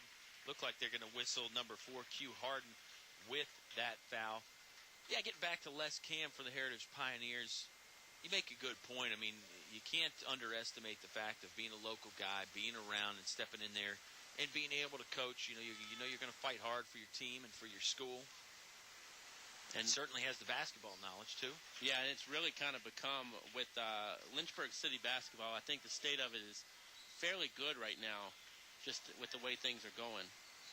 Free throw was good. O'Brien Holloway converts the old-fashioned three-point play. It's a 37-32 Brookville lead. Robert E. Lee basketball with 7 minutes, 15 seconds remaining in the Select Air fourth quarter. Cook has it. Low post, spin move, puts up the shot, gets it to go. Straight down in the net, didn't use the backboard or anything there. Nice touch from Gunnar Cook on the inside. Full court man-to-man pressure from Robert E. Lee. Daryl Christian dribbles through it. He'll put up a floater of his own. Nice shot right there by Daryl Christian. Boy, he's got the regular jump shot, Bob. Then he's got that floater as well that he can place nicely. He's gotten it to go a couple times tonight. Yeah, we talk about the health of Lynchburg City basketball. Well, Campbell County basketball not too shabby right now either. No, not at all. Nice move there by Tavian Brown to get some space, then throws it up left hand. Scoop layup for Brown and the Lee men. Back and forth scoring now. Jamil Napier. Layup won't go in, but I think he took too many steps. He did. Referee will wave that one off. 39-36. It's a 3-point Brookville lead with 6:35 remaining in the ballgame. And, you talk about people being familiar with their surroundings. Well, Jared Hatcher was a Lehman at birth. Paul Hatcher is his father, longtime coach. Jared was a manager, was a player, was an assistant coach, now the head coach. So definitely a family affair. Yeah, you mentioned it. He really did it all. I think he said yesterday, or he said he was a ball boy for a while as well. I mean, probably sold some popcorn at some point out there in the arena. Foul on the missed shot. Rebound came down to Jordan Penix from the Brookville Bees, and let's see who got him for R.E. Lee. And he's a really, with all the success that Robert E. Lee has had over the years, you would think, somebody might be big time, kind of having an entourage around them. But really, really folksy. Will talk to you, nice guy. We chatted on the phone earlier this week. So good to see humble as well. Yeah, hoping Coach Jared Hatcher will come up at some point during our pregame show for the next one. Turnover on the other end for the Bees. Robert E. Lee has it. Nice jump stop move by Harden. He can't get it to go in. I think they're going to wave it off and say he took too many steps. No, they're just going to say the second shot did not count. Fouled in the act of shooting. This will send Q Harden, 5'11 senior, to the free throw line for Robert E. Lee. 5 minutes and 57 seconds left in this one. It's a 39-36 Brookville lead. Q, a popular name in basketball around the high school areas. I believe it was Q Stevens a few years ago down there at GW. There was was that the Dan River. Yeah, Stevens. What did I say? Dan River. You said GW. Oh, I'm sorry. That's okay. I was going the right direction. Just don't want to slight Q Stevens. Right. Yeah, I was going south. Player as well. Yeah, Dan River got a big win yesterday over Eastern Alamance in that Register and B shootout. 1 of 2 free throws converted, so we'll call it a 2-point Brookville lead, 39-37. Robert E. Lee, full court press again. This time it's more of a zone press. Daryl Christian over to Michael Rhodes. They get it across the timeline. Now he's stuck at the half-court stripe. One hands it over to Jordan Penix. Down low, near corner to O'Brien Holloway. Top of the key to Daryl Christian. Christian, 3-ball won't go in. He was really wide open. Rebound comes down to Gunnar Cook from R.E. Lee. He's going to dribble up the other way along the right-hand sideline. He's thinking about a three-pointer. Now he'll drive. Soft jump shot. No good. Rebound to the Brookville Bees. 5:25 remaining in the basketball game. Brookville up 2. Plenty of time, but you don't want to let Brookville get on another run as Christian will be going to the stripe. You know, we talk about Altavista all the time with the target on their back. Well, Dan Rivers only the defending state champion, too, so definitely a target on the back of Ringo. That will be another regular season matchup for the Colonels. Dan River, the defending 2A state champions, and you talk about last 5 or 6 years. I mean, the Wildcats have been in the state quarterfinal, state semifinal, state final even a couple times. They finally got the big one there as they won it all last year, really in dominating fashion. Yeah, I was going to say down the stretch, those last 3, they played really, really well. And I mean, normally what's killed Dan River in the past, which has been some free throws and some other things, just were not showing their face last year. Speaking of free throws, both of them converted there by Daryl Christian, stretches the Brookville lead out 41-37. Those are much needed, especially late in a game like this. We've got 5 minutes and 9 seconds remaining in the Select Air fourth quarter. And you've got to wonder, do those free throws that were missed in the first half by Robert E. Lee come back to haunt at some point? He certainly can't help. Number 14 with the ball, that's Hurleek Williams for Robert E. Lee. Just going to dribble it into the corner, something you don't normally do. They'll send it back out to Brown, now back in the corner to Williams. Looks like Brookville switched up to a bit of a zone or either a much sagging man. I think it's a 2-3 zone, just based on the look of it. 3-ball on the way from Darkus, no good. Long rebound will just go out of bounds. Heady play there by Jordan Penix. He was going to grab the rebound. He saw that it was going out of bounds, so he just sort of boxed out Hurleek Williams. Williams couldn't get there in time and save it. You know, we talked about trying to identify that defense.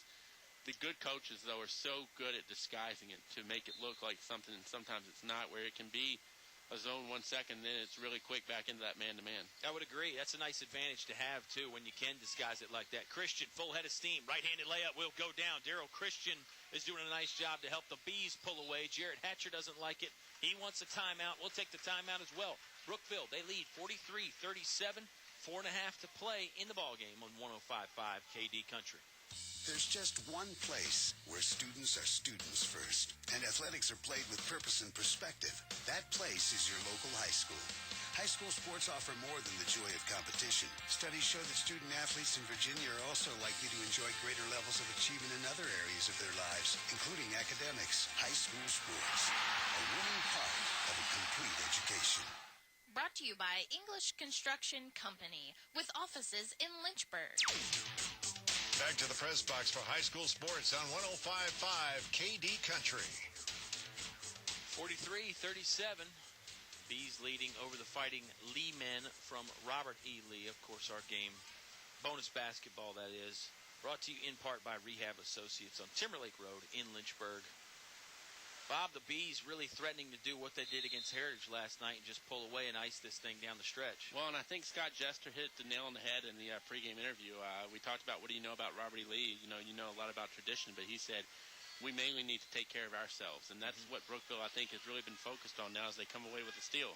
Yeah, Bees have another steal. That's Jordan Penix with the takeaway. Oh, nice no-look dish to Michael Rhodes. Rhodes can't convert. Good pass by Penix. Lee basketball again. Tavian Brown will bring it up. Jump stop. Sends up a wild layup off the backboard and in. Looked like he was a little out of position, but he got it to go anyway. 43-39. Brookville lead has been trimmed to 4. Rhodes catches the long pass. Far sideline. Going to the basket. Shot up. Blocking foul. Shot wouldn't fall down, but Rhodes will go to the free throw line and shoot a pair. They're going to get number 14, Hurleek Williams, with the foul. Boy, I think Williams could make a case that maybe he had his feet set, Bob, but that's a tough call. Oh, was it Tyrese Halliburton? I believe it was My Halliburton, apologies. yeah. Well, what I was going to say is I thought Halliburton was almost starting to go down really before he took the contact, anticipating. I don't know if I would say a flop, but I just think it was more of like, just anticipating the contact. And sometimes that'll get you. Foul shot converted. First one anyway for Michael Rhodes. 17 fouls on Robert E. Lee.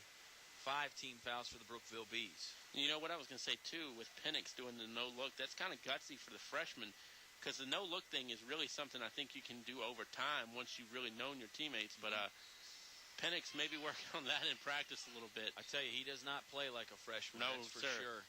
Solid player is Jordan Penix from the Brookville Bees. Second free throw is no good from Michael Rhodes. Lee basketball, they trail 44-39.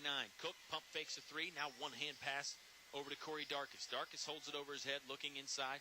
Zone defense still for Brookville, it looks like anyway, and it's slowing Lee down just a little bit. Darius George got behind the D. Shot wouldn't go in. Rebound to Daryl Christian from Brookville. He's going to try and dribble out of trouble. He's in trouble. He is in trouble. I think the timeout called by Scott Jester to save him from the trouble. We'll take the timeout as well. 30-second variety. 44-39. Brookville leading on 105.5 KD Country. A short drive will save you money. Lowest prices of the year. Lowest payments of the year. Great selection. That's what's going on now at Feller Chevrolet in Altavista. All prices have been reduced for this year-end sales event. No games, no prizes, no hassles, just rock-bottom prices. The car you buy at Feller Chevrolet this week will be the best deal of the year.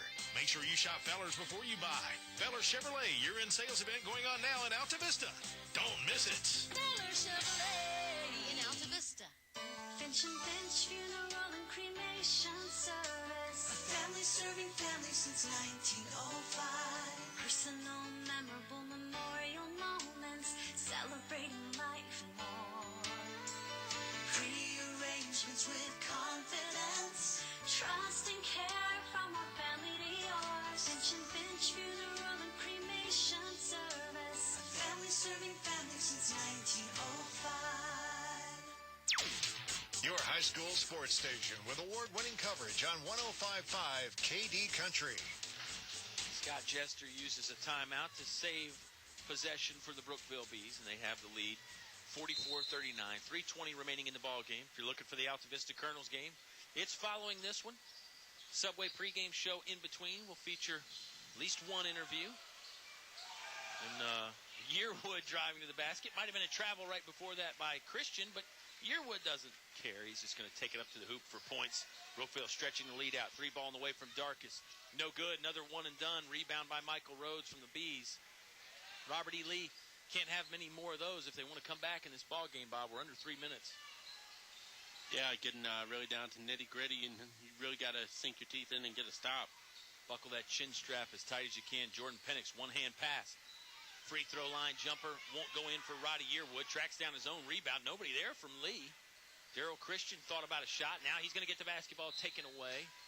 Brown can't control it, though, and it goes out of bounds. It'll stay with Brookville. It's a 46-39 Brookville lead. 2:34 remaining in the Select Air fourth quarter. And you got to wonder with Brookville how much they really decide to kind of milk some clock right here and, kind of I don't want to say go 4 corners. Yeah. Shout out to our friend Oscar Briggs, who is somewhere where there's probably sunny on a golf course today. Oh, man, perfect day for golf today. Scott Jester going to call another timeout. He saw the Bees couldn't get it in bounds. Let's keep it here, Bob. Okay. We just took one. If you want to just talk about Oscar Briggs a little bit, that's fine, too. Or we can talk about the ball game. Bees leading 46-39. Let's talk about the ball game. Bees do have the lead. And, there's a lot of winning on that sideline as well. Scott Jester, of course, very successful as a player. He's getting it done as a coach as well. Chris Glaze and the baseball team, he's the head baseball coach. They went to the Final Four a couple years ago. K.H. Woodford's been around a lot of winning back to the programs. Chris Young days, too. He's been around Brookville a while. So a lot of winning. And, it's funny you mentioned Chris Young. Chris Young's daughter, Hannah Young, now lighting up for Coach Dyke's squad. I know they had a big win against Altavista. And Warner Dyke, I'll tell you, that man knows a thing or two about winning as well. Yeah, racked up a lot of victories in his Former day. golf coach as well. Sure he's going to rack up a few more as this season goes on and then seasons thereafter. Bees trying to inbound. They do get it into Michael Rhodes. Still in the backcourt, though. Rhodes being guarded man-to-man by Corey Darkus. Now he'll just hand it off to Daryl Christian. Christian driving into the corner. Lost the basketball. You're going to say it's off Christian. Going to Robert E. Lee. And, let's be honest. We talk about Les Cam succeeding Dan Stevens. Well, Chris Young had a very successful tenure at Brookville as well. And I don't think Larry Kidd said first person in the door gets the job. Scott Jester's done a good job rolling off that momentum. Yeah, I would agree. Chris Young had a lot of great players, ran a good program, and you're right, they got a lot of wins. 2-3 defense it looks like, by Brookville. Now it looks like a man-to-man, doesn't it, Bob? 2:15 remaining in the basketball game. Lee trailing by 7, but with the basketball. Brown driving, had it blocked away. Some contact, but no call. Loose ball comes down to Roddy Yearwood. Here comes the Bees going the other way. Penix, fast break. Another no-look dish to Rhodes. Rhodes can't finish. Rebounded by Gunnar Cook. Lee men going the other way now. Brown driving left hand, but they're going to get him for steps right before that. So, again, play getting a little wild down there on the court. And I don't know, maybe the advantage goes to the Bees. They don't surrender any points. If I'm Robert E. Lee, I'd like to get it to 4 by the time a minute has come, which would be about 54 seconds away. But I'd probably like to get the basketball back, too, because Brookville, I think, can milk that time. Basketball off of, let's see who. They're just sort of pointing, but never really gave a true signal. They're going to say it's still Brookville ball. Lee poked it away. And it'll be Darryl Christian doing the honors on the inbound. Everybody in the backcourt for Brookville. Full court man-to-man defense for Robert E. Lee. Rhodes going to break long. Pass was a little too long, but he runs it down. Oh, nice reverse layup. He had to track down the pass first. When he finally collected it, he was right under the hoop. Stuck it up on the reverse side for 2 points. That may be the backbreaker. Don't think you need a 3, but you need something right now. Yeah, you need points on every possession. If you're Robert E. Lee, we're down to 1:30 to play in the ball game. Semi-fast. Drive by Brown. He is fouled. Shot would not go in. He'll go to the free throw line. It's a 48-39 Brookville lead. Tavian Brown from Robert E. Lee to shoot a pair. I'll take that. Get to the line. Stop the clock with the 90 seconds left to go in regulation. Well, at this point, you'll take whatever you can get if you're Robert E. Lee. Brown takes his time. Bunch of dribbles on the free throw line. I just like stopping the clock. Can't hurt, especially when you're the team trailing. Substitute coming in the ball game is Hurleek Williams. He's not coming into the ball game. They blew the horn to let him in, and then Coach Jared Hatcher took him right back. He's not waiting like he's coming in for the shooter. Now Coach Jared Hatcher is going to send another player up there. That's Zalik Porter. Second free throw on the way for Brown. Don't think he tried to ice his own guy right there, but a little confusion. And Brown, cool as a cucumber. Yep, that one's good. Down. Porter will come in for, not the shooter, actually. He'll come in for Gunnar Cook. Offense-defense type of substitution. I have a feeling he wants Zalik Porter to foul if he can get near the basketball. Still 1-1. 48-41. Robert E. Lee not fouling just yet, though. Brookville breaks the timeline. That's Penix. Rhodes has it. Now he'll dish it back out to Holloway. Penix again. Penix steps up. Free throw line. Jump shot is good. I'm sure Coach Jester wouldn't have minded if the Bees ran some time off the clock, but he'll take 2 points, too. Lee men need points in a big way. Brown, left-hand layup, won't go down. Kicking it back out. 3 in and out. Halliburton, whose shot won't go in. Rebound to Darius George for the Lee men. George lost it. Brookville collects it. Michael Rhodes fouled now. That'll stop the clock with 57.6 seconds left. It's a 9-point Brookville lead, 50-41, Bob. Well, I still think this can be a good learning experience for you going into the rest of your season from the Christmas tournament here. It's 2 games in 2 days, so a little bit different than what you're going to have in regular season play for the most part, although I have looked at Altavista's schedule, and there's 1 week where there's like 4. Yeah, there's a 4-game week there at the end of the season, and the Colonels are really cramming a whole season in about 5.5 weeks, essentially. This is a 3-game week. You think back to Monday against Goochland. First free throw good for Michael Rhodes. 10-point advantage now for Brookville. It's going to be really tough for Robert E. Lee now. They're going to have to play pretty much perfect. Colonels and Pioneers are waiting in their respective doors, about to come out for this ball game. Still got 50 seconds remaining in this one. Rhodes makes both. It's an 11-point Brookville lead. Tavian Brown inside. Left-hand layup will not fall down. Rebounded Zalik Porter. Kicks it out to Gunnar Cook. Cook, 3-ball. No good. Offensive rebound by Robert E. Lee. Here comes Tavian Brown again driving. Took some steps, but got it to go. And Coach Jared Hatcher wants to take a timeout after the score. We'll take the timeout, too. Brookville ahead by 9. Late stages of the fourth quarter here on 105.5 KD Country. We are Physical Therapy Rehab Associates of Central Virginia, Timberlake Road, Lynchburg. Self-referral to physical therapy with or without doctor's referral. Rehab Associates. Setting the taste. setting the pace and tempo. I tried to combine two words right there. But I think Brookville is going to be in line for some W's. Yeah, they really are. Their record improves to 4-4. Boy, Penix, if there was a combo for player of the game for both nights, I think we probably would both go Penix. This might be the best team I've seen Coach Jester have. I think at least at this point when we've seen them, they look very good. Yeah, he's had some teams that have gotten really good and made some nice runs at the end of the year, but definitely in December, this is a good basketball club there for the Brookville Bees. And it makes me wonder how good are the teams that have beat Brookville, like JF and Rustburg. I understand Rustburg has a dynamic point guard this year that's an exchange student, so who knows? A lot of good stuff. Yeah, a lot of good basketball in the old Seminole. Bob and I have discussed, is the Seminole even around anymore? But we'll call it the old Seminole District, alive and well, at least in our hearts. And we'll get to see a team from the Seminole District right now in the Heritage Pioneers. Bob got a chance to catch up with Coach Mike Cartolero from the Altavista Colonels. So let's hear that. It's the Subway pregame show. It's Heritage. It's Altavista. It's all live on 105.5 KD Country. If credit card processing is important to your business, I can help. I'm Ramonda Davis of First National Bank, and I'm your local e-commerce officer for merchant card and other electronic business products. Local means I live in Central Virginia. I'm ready to come see you and respond quickly to what you need. Local means I'm focused just on your business needs. For the latest in electronic payment technology and competitive pricing, contact me, Ramonda Davis. First National Bank, member FDIC, equal housing lender. It's cold in here. Will your heating system keep you warm this winter, or will you spend a cold evening shivering under the covers? Have your heating system inspected today by Tyree Littles Heating and Cooling. Kent Tyree has over 20 years experience and specializes in heating, air, plumbing, and electrical. Licensed and bonded. Call for an appointment today. 309-2266. 309-2266. Tyree Littles Heating and Cooling. We're back at Bug Motor Company, 3 miles south of the airport in Lynchburg, and we're talking with James Doranzo, the manager of Bug Motors. Thanks, David.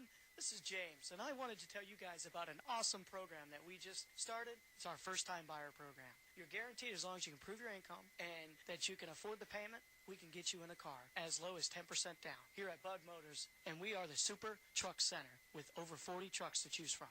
Don't wait too long. Come on down to Bug Motors and get a deal today.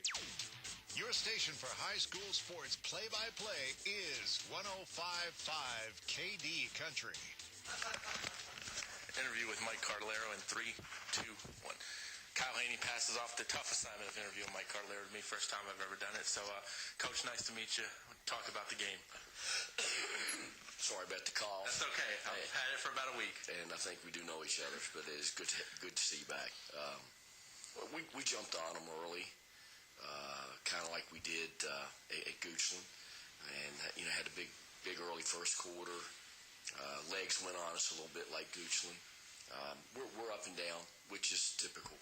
The group that's hadn't been in there very long, but overall it's a win, and hopefully we'll improve on some things that definitely need improvement. Really dropped the hammer though in the second quarter. They were hanging with you guys the first quarter. What'd you see that went well in the second quarter? Well, we got some steals early, and then we started getting a little bit greedy, and we were leaving people open. Second quarter, we stayed close to our man a little bit more. We still got turnovers, but we had so many instant, quick turnovers that it was fool's gold going on, and that doesn't always work. So the second quarter was a lot better as far as not losing our man, and this group can go in transition. We got to let them go a little bit. Half-court offense now is going to have to get a lot better. You've been in this situation before many times where you'll have the target on your back. I don't want to say is there a canned pregame speech, but is there something that you can emphasize to this group every game, no matter who the opponent is? Well, the target's as big as it's ever going to be, and it's not just people being up for a game. In some instances, probably teams look at it as making their season or their careers. So we need to understand that we're going to get everybody's best effort and then quite a bit more. And we just talk about it. You got to be up for the challenge every game, and it's not easy. But you're 17, 18 years old, and this is your last go around, and that was the thing with the seniors. This will go by fast. Leave it on the floor every time you go out there. Well, with that being said, how important is it too that you guys from the manager to the head coach appreciate every moment, because this is a once-in-a-lifetime group for the whole school, not just the basketball program? Well, it is, but we can't lose sight of it's still a game. Play the game the right way. Defense has always been our forte. The strength of this team should be rebounding. It's become more of a transition team than in the past. But yes, you know, I mean, it is one of those, but we don't want to dwell on that. We just want to play a game at a time and see where it takes us. Heritage is the next game on the schedule, so it's the most important game. Pioneers a little bit different than last time you guys played them. They don't have Dan Stevens as their head coach. Les Camp's been there with him forever. What do you expect out of the Pioneers? Well, Jefferson's really a good player inside. He's about 6'6" and can get up and creates a lot of problems. And Callaway runs the team. And last night he showed me something I didn't think he could do, and he can knock down a three. And he's already dangerous handling the ball. He loves contact. I mean, he's a better player when he's got some contact going on. They got a couple of nice young shooters. They're very athletic, so we think it's going to be a real battle to play these guys. And, you know, our schedule's pretty good. You know, if you look at playing Heritage and Spotswood, Lee was missing their best kid tonight, or second best kid last night, which would have made a difference. So we're hoping that the tough schedule is going to help us tournament time. It's been the Christmas tournament for many years, but I want to say it's like the third year now of where you've named it after Jeff Cocke. Talk about what Jeff meant to this program. You know, Jeff was always the guy to greet me in the back and make me laugh. And most people know that it's hard to make me laugh on game night. But Jeff would always walk up to me, and he was pretty good at telling jokes. And he had a way to make me loosen up and laugh once, twice before a ball game. And I miss that about him more than anything. You know, and what he did for this community and our school, no one will ever be able to match. So he's missed, and we're certainly honored that we can name a tournament after him. And finally, I'm going to ask you to go a little historical again. The Christmas tournament's been going for a while. One or two of your favorite Christmas tournament memories in terms of, because you guys have had some good players down here as well. Yeah, we have. Probably the one that sticks out the most was the night that Kenny set the school record. And he was kind of sleepwalking, and the W&L guys kind of got him under his skin a little bit. And I think 52 points later, they stopped talking to him. But it was that one really stands out as much as any. Rousey coming in here as a ninth grader.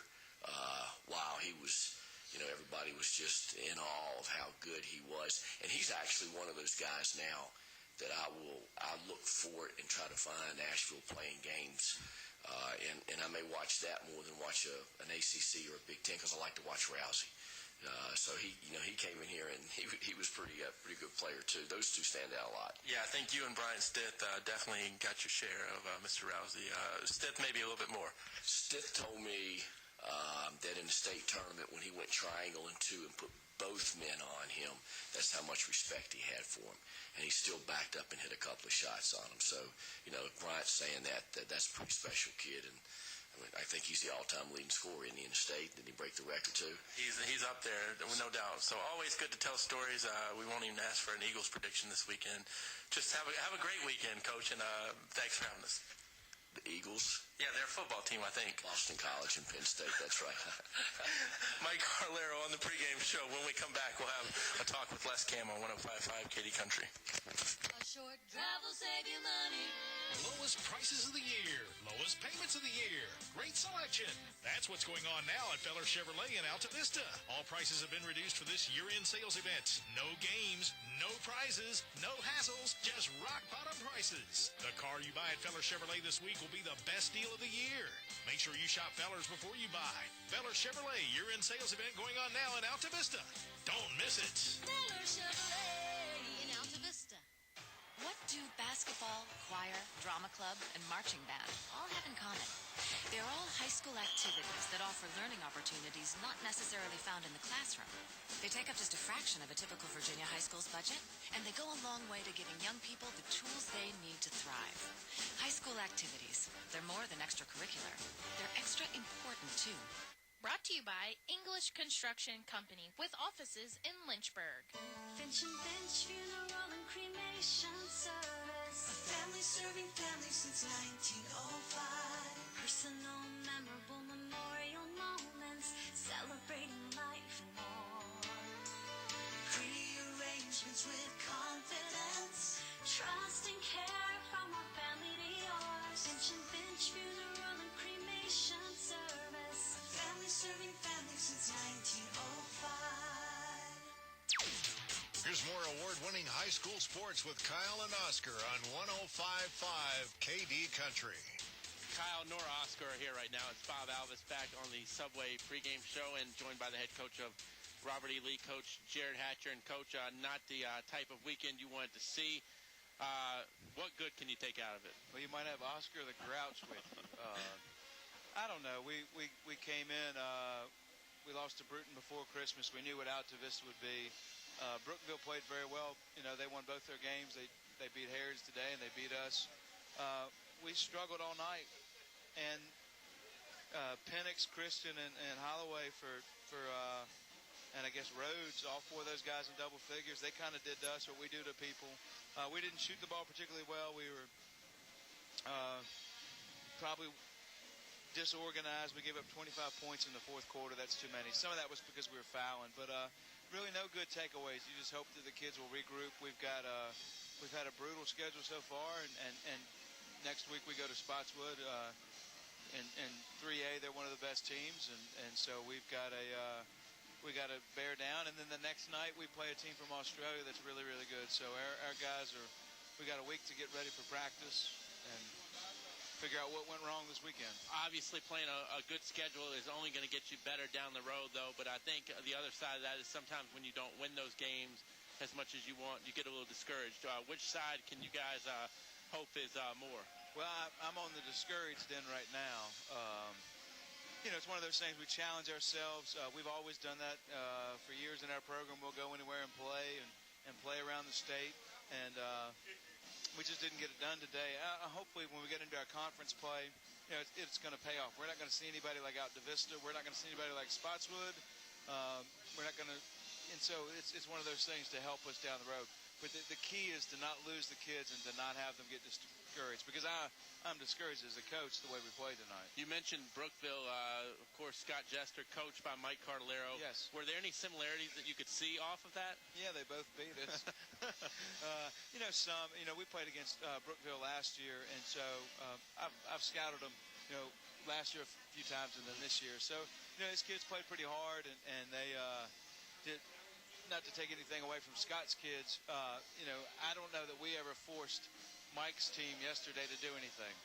You know, I mean, they just took it away from us all the time. And I thought Scott's kids tonight made a lot of nice adjustments.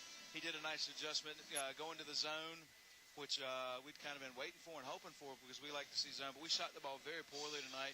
All three of my three-point shooters. So, you know, we're going to get on the bus and go home, and I'm going to watch film tonight and figure out what to do, take a day off tomorrow, and then get back at it Monday. Final thing, and we talked about this a little bit on the interview yesterday and a little bit after we stopped recording too. Talked about Altavista has a special group. You guys have had special groups. Just if you had a message to the fan base, what would it be? I told the kids walking off the floor, I said, good luck to you guys. Go get Coach C that third in a row. You know, my dad and I were fortunate enough to we won 85 games in a row. We had back-to-back state titles and got all the way to our third final. It's hard. It's hard to manage the expectations, and it's hard to manage with a group of guys that have already accomplished something. And so I pull for the Colonels every 364 days out of the year, and you know Mike's such a good friend, and so I want them to achieve, because he's a deserving person and a great man. And he does things the right way, and he's got a great group of kids. They're really good teams, I think. Those dynasty-type teams that we talk about, they have it in their eyes. You can tell with the hunger. Does this group have it? I think this group does. You know, they've done it in two sports. And when you're going up against those dynasty teams, the other guy has it in his eyes, and that's what my guys have. But thank you very much for having us on, and I know your dad was listening, so I think you want to give him my dad probably hung up and stopped listening in about the second quarter. Well, we have that effect on people, so I think it was purely mine. But you guys have a Merry New Year, and thanks for having me Coach, on. And always enjoy talking to you. And if they'll have us back, maybe I'll see you next year. We'll talk again somehow. That's Jared Hatcher. We'll take a break and be back with Kyle and I after this. Our thanks to these members of the KD Country Sports Club. El Cerrito in Altavista. Throw on a sombrero. Shake your maracas. It's El Cerrito time. Authentic Mexican cuisine only at El Cerrito. Robertson Auto Sales, Lynchburg. Dealers with a passion for great quality pre-owned vehicles. We love cars and trucks, and it shows in our inventory. Aubrey Rosser, attorney at law, going above and beyond the courtroom. Your choice for any and all legal advice. Serving Altavista, Lynchburg, and Roanoke areas. One Stop Mart, Main Street, Altavista, where the gas is cheap, beverages are cold, and the chicken is kicking. Mad Biddy's Antiques, 105 Wood Lane, just off of Main Street. Come find what you didn't know you were looking for. Dairy Free, serving ice cream, yogurt, fries, hamburger, hot dogs, and fresh chili since 1961 from their Main Street location.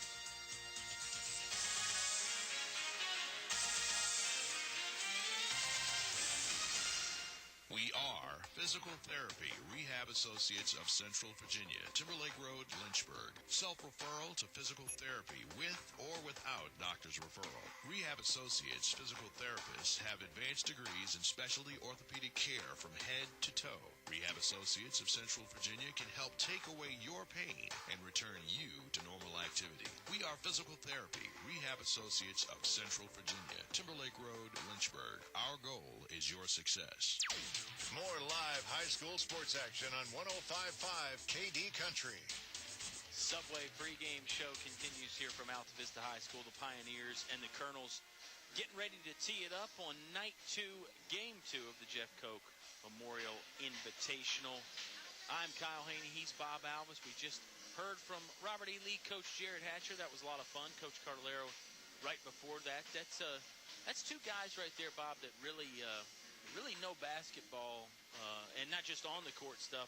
They know a lot about basketball history in Virginia and around the area. They know a lot of those different people, have a lot of the different connections. So it's fun anytime you get to chat with either of those two guys. Right, and we said there was going to be a less Cam interview. There were some technical difficulties on that on my end, so I apologize for that. But I'll kind of sum up the interview if you don't mind. Coach Cam, been a long-time assistant for Coach Stevens, and said he really has been ready for this challenge to move down the bench. He likes what he's seen so far. Obviously, J.C. Callaway is one of the better players around. He will be starting tonight for the Pioneers. So I think Heritage and Les Cam very optimistic as well. One of their 3 losses to a Northside team where Heritage led for a good part of the game. So the Pioneers have probably won a lot of quarters, but 3 losses, I think, I don't want to say haunt them, but they know they've been in good positions in those games. Yeah, Pioneers come into the game, 4-3 on the year, and you're right, even in some of those 3 losses, they've had a chance. I mean, you can look back to last night against Brookville. Heritage was never really out of the game until the last 30 seconds anyway.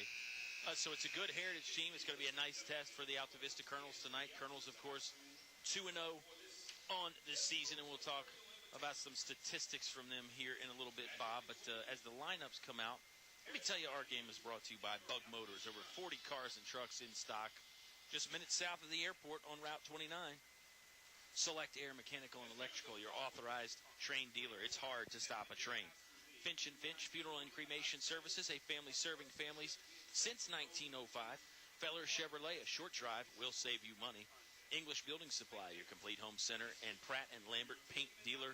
Tyree Little's Heating and Cooling, keeping you cool in the summer, warm in the winter, comfortable in between. Highview Motors GMC, from small to tall, Highview has it all. English Construction, wishing our high school athletes an exciting and injury-free game. The First National Bank, focused on providing an extraordinary customer experience. This is the Subway pregame show, of course, with 2 great locations, Main Street and also inside the Walmart on Clarion Road.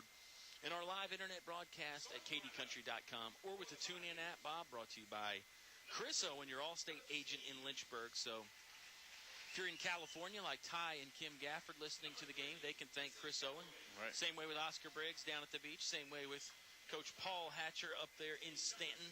They all owe Chris Owen a gift of gratitude. Maybe not a gift. Just let him give you a quote. He'll like that. Right, yeah, that's a gift. Heritage is going to go with this starting lineup. They're going to go with the sophomore Caleb Sneed, wears number 2. J.C. Callaway, the senior, number 3. Dante Jefferson, senior, number 5. Jordan Hamlet, sophomore, number 10. And Ty Tracy, the senior, number 22. Altavista, Michi Malbeck, Juan Thornhill, Demetrius Johnson, Darius Johnson, and Josh McClure.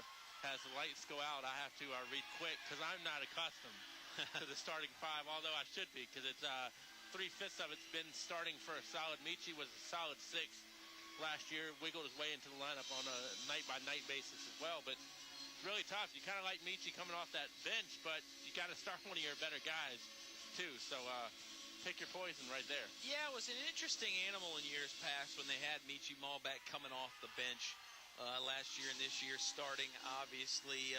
Michi's one of the great all-around players. He's leading the team in assists, averaging 5.5 points a game early on this season.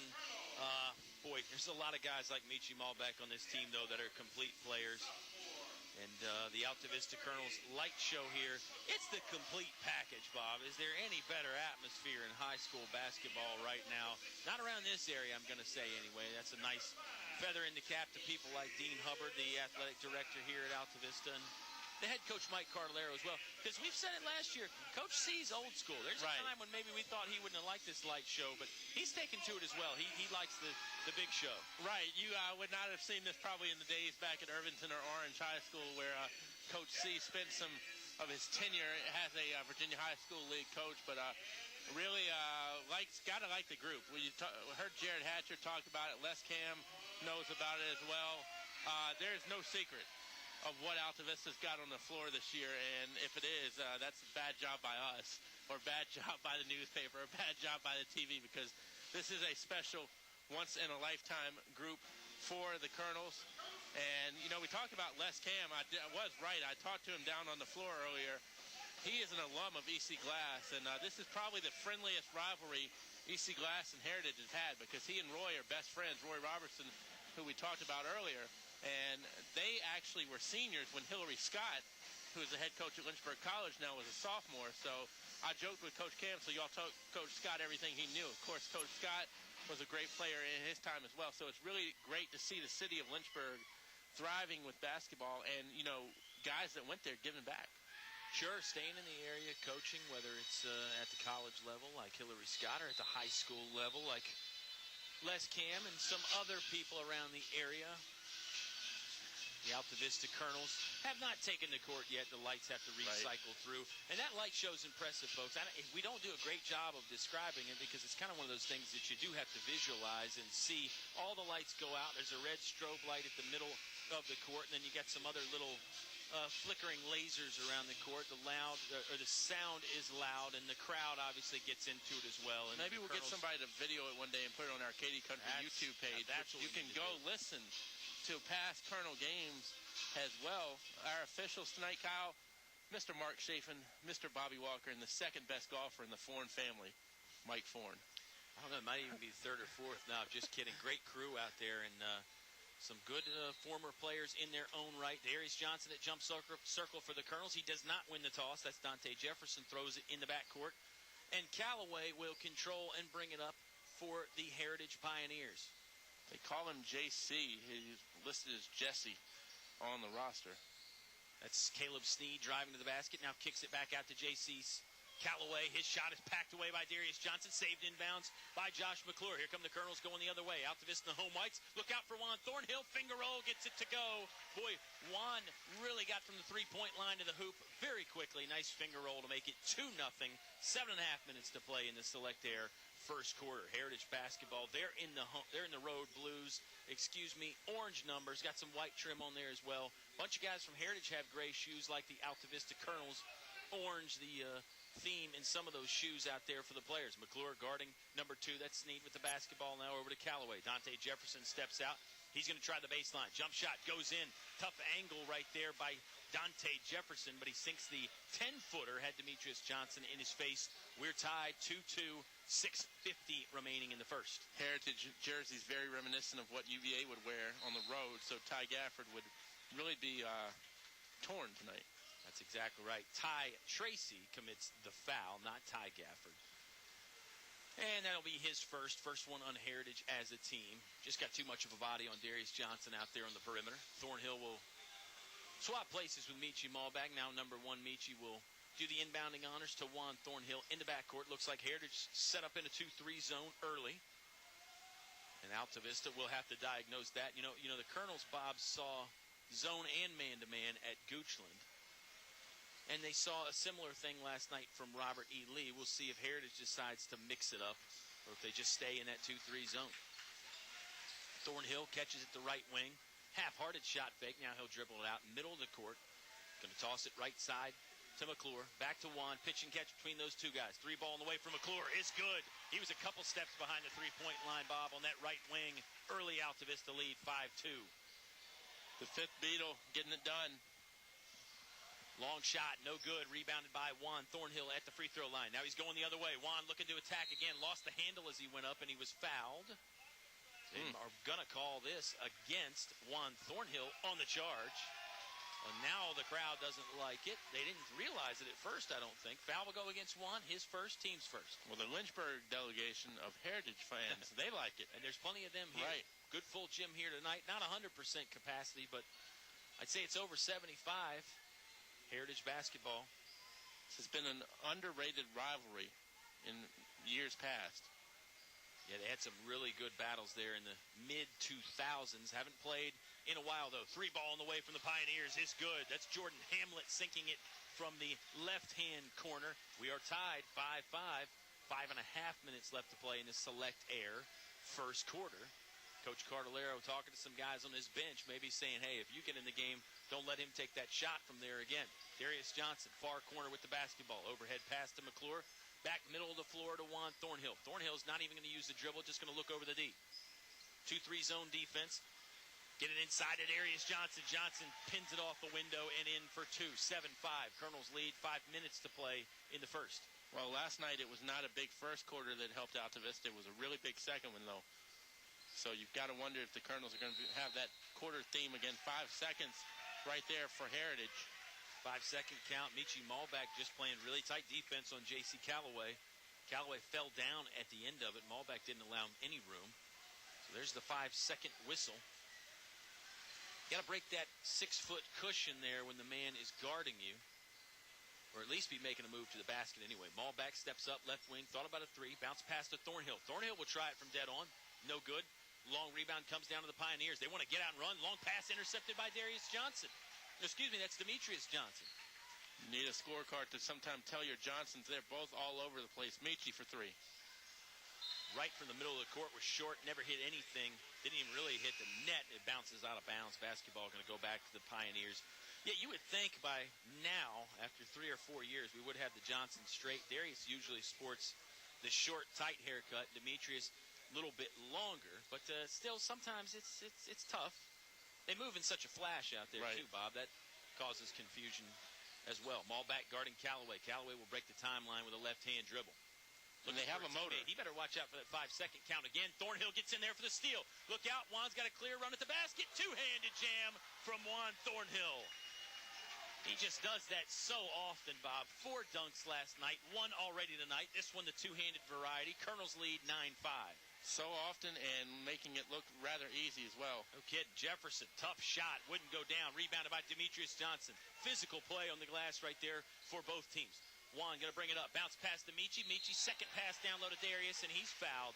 Shot won't go in, but they're going to whistle Dante Jefferson with the hack. 3:52 remaining in the Select Air first quarter. It's a 9-5 Colonel lead. Jalen Martin was also in the area, but Jefferson will get it, and Darius to the stripe. Let me mention again as the first free throw goes down, folks, if you're listening in the Altavista or Lynch Station area, the town has put out a boil water advisory. There was a pipe burst, and the water is okay for cooking and showering, bathing, that kind of thing, but they recommend that you boil it if you're going to drink it or cook with it. Everything should be back to normal by Monday at the latest. Stay tuned to our Facebook page and your other media outlets for full details on that. Thornhill playing defense on number 10, Jordan Hamlet. Coach Cardellaro wanted a 5-second call for sure. Shot, no good. That was Jalen Martin on the try. Couldn't get it to go. Colonel's doing a nice job on the glass. Altavista basketball. Juan with a nice crossover move, then a pass to McClure. Still the zone defense from Heritage. Look at Darius banging down low with number 22, Ty Tracy. Just as I say that, you get a foul call down there. They're going to whistle it on Ty Tracy. 2. Yep. Yeah, I noticed it, I think, at the same time the referees did. Substitutes coming in the ball game for the Colonels. That's Nelson Dews and Donovan Montague. Demetrius, Michi, and Juan will stay for the home team, the Altavista Colonels. They lead 11-5. 3:19 to play in the Select Air first quarter. Malbeck going to do the honors on the inbound. He thought about the lob dunk play to Juan Thornhill, but the Pioneers were ready for that. He has to throw it long to Nelson Dews. Heritage has a lot of athleticism, so they're not, just a weak team out there. They're in a zone right now. It almost looks like a 2-1-2. Yeah, you're right. That middle guy is Dante Jefferson. He is stepping up a bit. Jefferson's long. Sure. You were right about the athleticism, too. I mean, Heritage and Dan River are the two teams really that probably can match up with Altavista, athlete for athlete. Yeah, I don't know if this is as athletic in the past as Heritage has been, but no slouch. A lot of teams would love to have this type of athleticism. Nelson Dews fell down, and he batted it over to Juan Thornhill. Nice heady play right there from Nelson Dews to make up for the mistake. Still Altavista basketball with 2:34 remaining in the Select Air first quarter. Thornhill standing just 1 foot in front of the half-court stripe. Good verbal help defense by Heritage. As Dews is kind of running baseline to baseline. They are cognizant of where Nelson is. Yeah, you're right. They are communicating out there. You see Dante Jefferson. He's almost sort of the captain there in the middle, pointing guys out. Malbeck thought about a three. Nice bounce pass inside to Demetrius Johnson. Johnson shot up, does fall down, and he's fouled. Hung up on the back plate there for a second, and then finally dropped in. 2 more points for Demetrius. He's headed back to the free throw line. It's a 13-5 Colonel lead. 2:13 left to play in the first. J.C. Callaway, the culprit on that one. His first, team's fourth. And Demetrius will go to the line for the old-fashioned 3-point play. Demetrius makes that one 3 for 3 from the stripe so far on the night. And the Colonels threatening to bust this one wide open. They're up 14-5. Heritage basketball. Callaway going to bring it into the front court. Guarded tightly by Michi Malbeck right at half court. Malbeck got a hand on it. Thornhill comes away with the steal now, and I think they're going to whistle number 10, Jordan Hamlet, with a foul after Juan grabbed the basketball. Should be at least 2 on Hamlet as well, I believe. Maybe his first. Board's not flashing them tonight. What, they got the JV team down there at the scorer's table or something? I'm just joking about that. That's Mr. Duff and Mr. Douglas, the D&D connection. No JV team down there then, and I got to give those guys a hard time. Always great staff. Nor a JV team at Subway tonight on Main Street. Oh, man, how great was Carly that? and Tierra holding down the fort. And you got the 6-inch for later on. That's right. How smart Bob Alvis is, folks. He prepares ahead. Record that, Eleanor. That's how smart Bob Alvis is. Altavista looking to add on to a lead. They're on a 9-0 run right now, and Darius's glasses came off. Yeah, rough physical play down there. Darius was getting banged around by a couple different Pioneers. Think they're going to send Darius to the free throw stripe to shoot a pair. And then a little extracurriculars afterwards as some of the players from the Pioneers took a little exception maybe to something Darius said. And you see the official, they're going to bring them both together and talk to all of them and say, hey, we're not going to have any of that. Doing the old role of a Steve Smoger or Jack Reese, your favorite boxing official, is telling them to kind of knock it off a little bit. And still chatting with one of the guys from Heritage. It looked like that was Jalen Martin, still having a bit of a lecture. Well, it's an emotional game. Yes. Guys get fired up out there. Free throw up and good from Darius Johnson. 15-5. Colonels lead by 10. 92 seconds left to play in the quarter, Bob. Yeah, it was 5-5 at one point. Second free throw up. No good. Montague battling for it. He couldn't collect it. I think it's going to be off him and go back to the Pioneers. You know, Altavista has an outstanding statistician that helps us out a lot, Mr. Greg Pribble. I might have to ask him, to collaborate to see if we can do some run stats at some point this year, because Altavista is really starting to bury people early on in the year with just runs. Sure. And I know basketball is a game of runs. Any coach will tell you that, but, once it gets above 6, that's when you're really getting into waters. Absolutely. When you score 6, 7, 8 unanswered or more, it's hard for the other team to stay in the ball game. Heritage lost it momentarily. They got it back. Down low to Sneed. First attempt won't go. He's got a second chance. That's blocked away. I think they're going to whistle a Colonel with a foul, and maybe they have Juan Thornhill in mind. Nope. It's going to be Darius Johnson with the foul. Tight game tonight possibly. And that might be just to keep everybody in line as well. 18 fouls total here in the first quarter. 6 against the Pioneers, 2 against Altavista. Yeah, I think Bob referring to the officials might be calling a tight game. I think scoreboard will also be close, but you never know. And the way the Colonels are playing right now, don't know. They might be able to blow out just about anybody. Heritage going to fight their way back in this game for sure. 15-6. First free throw goes in for Caleb Sneed. We may very well see the officials alter their normal calls just to make sure no physical rough stuff gets out of hand. Both free throws good by Caleb Sneed.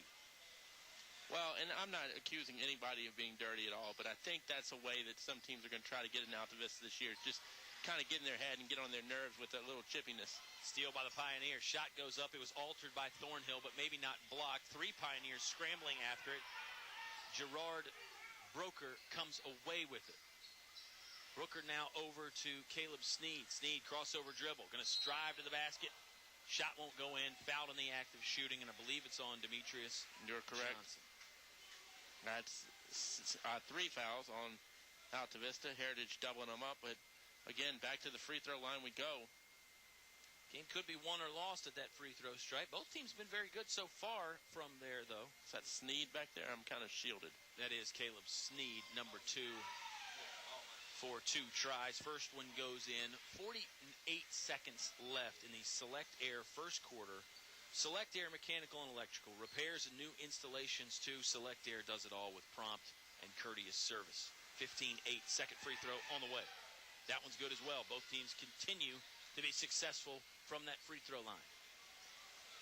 Thornhill bounce pass up ahead to Nelson Deuce. Sends it back to Juan, then over on the other side, right side of the court, to Michi Malbeck. Juan driving to the basket, now dumps it off to Darius Johnson. Darius off the window and in. Great job by the Colonels to break the pressure. Good passing of the basketball there. Gets them to 17 points. 17-9. We're under 30 seconds to play the first, Bob. Could have been a situation back in the day you hold for one, but if you have that good of a look, can't pass it up. Yeah, especially on the fast break, the transition game. Malbeck guarding Callaway very tightly. Callaway step back jumper from the free throw line. No good. Colonels lost the ball out of bounds on the rebound, though. It'll stay with Heritage. 11.9 seconds left to play in the first. It's a 17-9 Altavista lead. Talked about in the first game about being a good passing team. I think you're going to have to be a good passing team against Altavista, because if you dribble, you're going to be getting on the borderline of 5 seconds more often than not because of the man-to-man. Colonel's defense just smothers you. Down to 5 seconds now. Sneed, long three-point attempt. No good. Colonel's got the rebound. They have a chance. Darius shot it long, but it won't go in. It was a three-quarter court attempt, and the Colonels have a lead after one. 17-9. Quick timeout on 105.5 KD Country. Unfortunately, I have some bad news. How bad is it, Doctor? We've done all we can. Your heat pump's not gonna make it. Oh, no. Honey, it's going to be okay. We'll call Select Air Mechanical and Electrical. 332-2600. With over 60 years experience, they'll have us comfortable again in no time. I recommend Select Air to all my patients. Call 332-2600 or visit selectairmechanical.com. They can handle all your home comfort needs, and they're an authorized trained dealer. It's hard to stop a train. Back to the press box for high school sports on 105.5 KD Country. 17-9, Colonels leading the Heritage Pioneers after one quarter of play. I'm Kyle Hoehne. He's Bob Alvis. So glad that you could join us on 105.5 or perhaps with the TuneIn app or at kdcountry.com. Fun tournament here, isn't it, Bob? 4 games in absolutely. 2 days for us. I mean, you know, it's a good time to see good friends. Some of the friends don't make it out because they, I think, like listening to us so much. Like they like it. Ty Gafford would be here, I know, along with Kim and his family. I tried to needle Brad Bradley into listening tonight, the football coach at Heritage, one-time football coach at William Campbell, and Altavista's got to get over there and get it down. Colonels took a long time during the quarter timeout. The referees finally had enough of it. They just set the ball down at half court, started the 5-second count. Juan saw it, ran over there, and it's Colonel basketball. It's still that either 2-3 zone from Heritage or maybe, like Bob said, a 2-1-2 look from Heritage. Altavista passing along the three-point line. Juan going to try a three. Back plate, no good. Rebound comes down to the Pioneers. Good job by Jordan Hamlet to take care of it. Now up ahead, that's Callaway. Callaway triple team momentarily, passed it away to Sneed. Sneed in between the circles, now back towards the half-court circle. We've got 7:27 remaining in the first half. It's a 17-9 Colonel lead. Dante Jefferson in the paint, pump fake, shot won't go. Rebound by Juan Thornhill. Good job by Jefferson to get Darius off his feet. You know, one of the things Altavista does so well defensively is fundamental. Just stay between your guy and the basket. I mean, I know it sounds simple, Kyle, and we take it for granted, but a lot of teams don't always do that. That's a great point. Colonel's done a nice job at it. Darius Johnson, shot won't go. Brother Demetrius there for the rebound, sticks it up and in. Good job on the offensive glass there by Demetrius Johnson. 10-point Colonel lead, 19-9. We're under 6 minutes to play in the Select Air second quarter. And I think you brought up a good point early on in our pregame. We were talking off air with Kenny Hunt about the competitiveness of this team versus that state championship team in 04. This group, I don't think, likes to lose either. No. They're very tough-minded. Not at all. Pioneers lost the basketball, dribbled off the foot there by Brooker.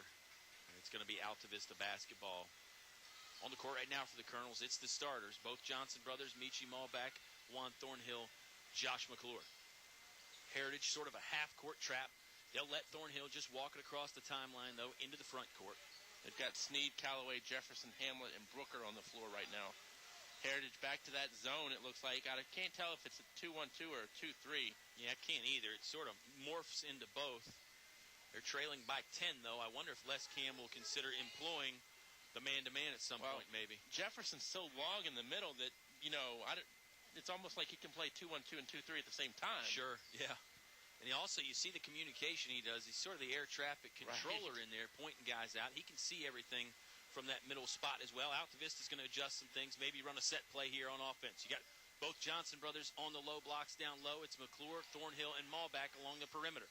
Bounce pass inside of Darius. Darius, turn around, right-hand shot. Won't go. Demetrius battling for the rebound. He's going to get whistled. It's against Darius, actually. Yeah. Oh, it's against Darius. Wow. I thought they got Demetrius for being on the back as he came flying in there. I thought you were right, but they threw up 10. So fouls on the Colonels either way. It's their fourth team foul. Heritage with 16 fouls, Bob. So Altavista's in the bonus next when the Pioneers commit. We talk about Juan Thornhill. What a good job he does as a signal caller on the football field. Well, Jefferson's not a signal caller for the Pioneers football team, but really playing that role of quarterback, like you mentioned, Kyle, defensively. Absolutely. That's a nice job. Brooker in trouble in the corner, harassed by McClure and Darius Johnson. Bad pass, and Michi Malbeck will come away with it. Fast break time for the Colonels. Malbeck had the shot blocked, but there's Demetrius Johnson right there on the follow. How about that for a hustle? Demetrius just running right behind the play. Comes in there and scoops up the block. 4 points. Colonels lead 21-9. They are really threatening to blow this thing out now, Bob. 6-0 run if you date it back to quarter 2. So, again, Pioneers need points. Jefferson on the dribble. He's going to step back, fire a 3. No good. Not many Pioneers around for the rebound. Thornhill comes away with it for Altavista. Got Darius Johnson on the secondary break. Johnson, fall-away jumper off the glass and in. Boy, Colonels are hitting on all cylinders now, Bob Alvis. When that scoreboard reads the way it does, as Michi comes away with the steal, he'll go up for the easy layup, unless Cam wants a timeout. When that scoreboard reads the way it does, I think you get taken into some bad shots. Absolutely. Pioneers in trouble. They want to take a timeout to talk it over. Colonels lead 25-9. 4.5 minutes to play in the half on 105.5 KD Country. No one knows trucks like we know trucks. Come see us and you'll agree. From small to tall, we've got it all. Highview Motors, GMC. Come on in. Bring the family. See your friends at Highview Motors. Highview Motors, GMC. From small to tall, we've got it all. Highview Motors, GMC. Your high school sports station with award-winning coverage on 105.5 KD Country. 25-9, Colonels lead here halfway through the second quarter against the Heritage Pioneers. Bob, the lovely and talented Monica Robertson listening back in Lynchburg. She's a basketball fan. Right, I thought you were going to say Kenny Hunt there for a moment. Oh, Kenny Hunt obviously is lovely and the talented. The tones last night of the national anthem, I agree. That is an iTunes download waiting to happen. Yeah, fans don't know Kenny Hunt sang the national anthem, and if we had been given some notice, we would have just put it on the air there. Right. We went to commercial break like we normally do. Should have just had Kenny singing live, and Kenny Hunt always having a good time up here, keeping it fun for us. Colonel's keeping it very fun for the fans down there on the court. They lead 25-9. One thing I noticed during that timeout, Kyle, is I watched Heritage, Les Cam taking a page out of Dan Stevens' book, not really demonstrative, but, speak softly, carry the big stick. Corner 3 ball on the way from Sneed. It's no good. Gets his own rebound after a little redirect and scoops it up and in. Nice job by Snead to stay after it on the missed three. And I think if you can stay calm as a coach sometimes, and that's the way you've been, then your team's going to stay calm. They're not going to panic as well. Yeah, the team goes as you go. Heritage still in the 2-3 zone, or perhaps a 2-1-2. Demetrius Johnson steps out, three-point line. Now he's going to dribble, charging to the basket, takes some contact, shot up. They're going to say he gave too much contact. That's a charging foul on Demetrius Johnson. 2. Yep. His second, fifth on Altavista as a team. We've got 4:04 left to play in the Select Air second quarter. Select Air Mechanical and Electrical. Call 332-2600. That's 332-2600. Select Air. Nelson Dews has checked in the ball game for the Altavista Colonels. So is Donovan Montague. They join Michi Malback, Juan Thornhill, and Demetrius Johnson. And Heritage right there broke a 10-0 run. Still a 10-2 run, though, for Altavista, but defensively really just sinking their teeth in, and that's been a staple. Yeah, this Colonel's defense is active, energetic. They are swarming. Here's a nice drive by Callaway. Can't get the layup to go in, and again, no Heritage jerseys around the glass for the rebound. Montague altered that shot, no doubt. Thornhill fakes the pass. Now the shot. It won't go in. Colonel's battle for the rebound. That's Demetrius Johnson. Puts it up. He's fouled. Looked like Jefferson got him on the right arm, and that's going to send Demetrius Johnson back to the free throw stripe. I think that's 2 on Jefferson. I'm going to say you're right. It's 7 on the Pioneers as a team. Well, that's a 2-shot foul, though, because Demetrius was in the act. Of course, you know that, Kyle Hoehne. Just pointing that out to our listeners out there, and is affectionately known as Radio Land. Yeah, and that's a great point, Bob. I mean, I think maybe we take for granted some things, but basketball's a funny game. There's some odd rules in there. Sports in general, I guess you could say. Well, since we started those KD Country broadcasting meetings of, how to get better production with the, meetings? Yeah. We've, you've been going to those? I think that's where I went. I heard there was free food, so Yeah, appetizers anyway. Both free throws good from Demetrius Johnson.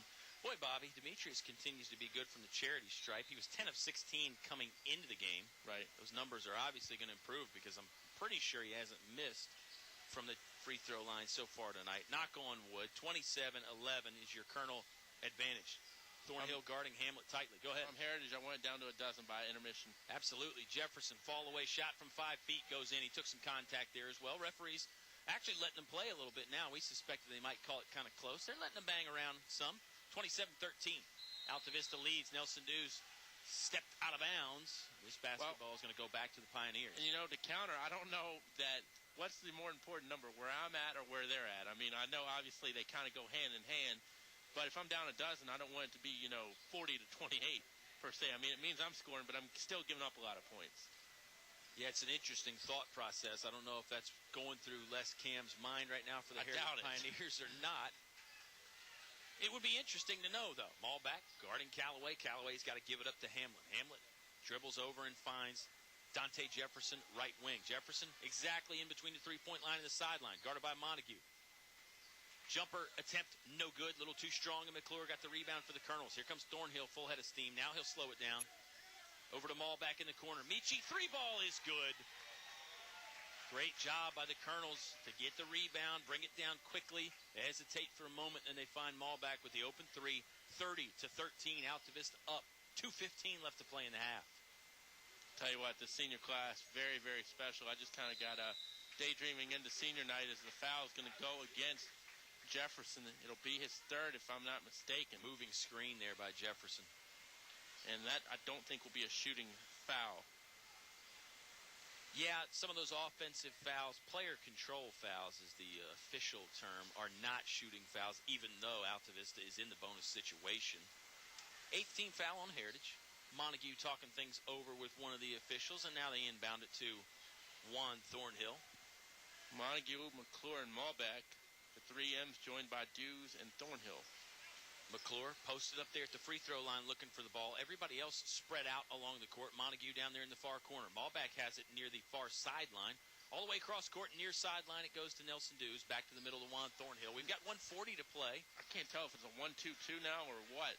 Or a weak man in terms of just sagging off. Sure. Montague has it in the corner. Now middle of the court it goes to McClure. Fadeaway jumper from McClure. Boy, that's pretty nice from the sophomore, Josh McClure. 32-13. Colonels lead. We're down to 1:25 to play in the half, Bob. Yeah, when you're getting 2 points and then you're giving up 5, you can, mathematics tell you you're not going to be in good waters. McClure with the foul. That's Altavista's 6th as a team. I think it's McClure's 1st. I'm guessing that you're right. Next foul they commit will put Heritage in the bonus situation. We've only got 1:17 left to play in the half, though. So maybe it's possible that the Colonels don't commit another foul this half. Caleb Sneed doing the honors on the inbound for the Pioneers. Sends it back to J.C. Callaway. They're joined on the court by Jordan Hamlet, Ty Tracy, and Dante Jefferson. Callaway with the basketball, looking for some help along the volleyball line, and Malbec picked his pocket. Nice play by Michi Malbec, and it's blocked away by Callaway on the recovery. Here comes Heritage the other way. Quickly, shot goes up by Hamlet. 3 ball, in and out, no good. Nice rebound by Nelson Dews. Dews smothered up, and look at Ty Tracy. He just gave him a big old bear hug and then shoved him into the wall. Strange situation there. It was almost like Tracy was doing the old intentional foul at the end of a half. But this is the first half, not the end of the ball game. No flagrant foul, no technical issue to Tracy, although I think they're just going to ask Coach Les Cam to take him out of the game and let him cool off. He will head to the bench. He just wrapped up Nelson Dews and just ran him into the back wall there in the padding. Not really with a lot of force, but just almost like a bouncer would do at a bar when they want to just tell somebody they've got to leave the premises. You been in that situation or something? Hey, no, don't accuse me of that. I was just trying to find some analogy to help the folks understand what happened. Dews. Am I going to have to call my lawyer on you? No. Aubrey Ross was part of the sports club, so that might help you out a little bit. That's right. I was going to call Jackie Childs. My face is his case. First free throw goes in by Nelson Dews. Second one won't fall down. We're having fun here. Pioneers not having as much fun. They trail by a bunch here late in the first half. 20 is the exact number. Hamlet, pump fake there at the left wing, then drove to the basket, fouled on his way there. Nice quick move from the three-point line to the hoop by Hamlet. This is number 10, Jordan Hamlet, to the free throw line. I would say Jay Rosser might be listening tonight, but New York, Saturday night, although he's a family man now. He's got 2 children, which is probably more the reason he's not listening. But and you know, Bob, during the football season, he can catch season, it on YouTube. Yes, he can. I showed you that map and the list of all the places where people were listening during football season. We always had one faithful listener up there in Manhattan, and I have to believe that it was Mr. Jay Rosser, former Colonel basketball player, baseball player, and a very good one in his own right. I think we need to really look to how to strengthen our audience in Abu Dhabi. That's where I think that's a basketball hotbed down there, huh? I hear you. 32-15 right now. Altavista with the lead. Dews just slicing through the defense there. No go, rebounded by Heritage. Hamlet going to come out of there with it. Excuse me, that's Dante Jefferson, and then Thornhill is going to foul Callaway along the sideline. Kyle, there have been 17 fouls in this half. 17. Not 17. Right. 17. 1-7 and total. We both speculated earlier in the game that the officials might call things a little tighter just to keep the cooler heads out there and make sure the emotions didn't boil over. This is going to send J.C. Callaway to the free throw line. Now, that foul over there on Thornhill, I mean, he just ran into Callaway on the sideline. That's a foul in any game, anywhere. I think you got to wonder, though, how much is that going to happen this year? Because you've got to wonder, are a lot of teams going to try to get in Altavista's head by being physical?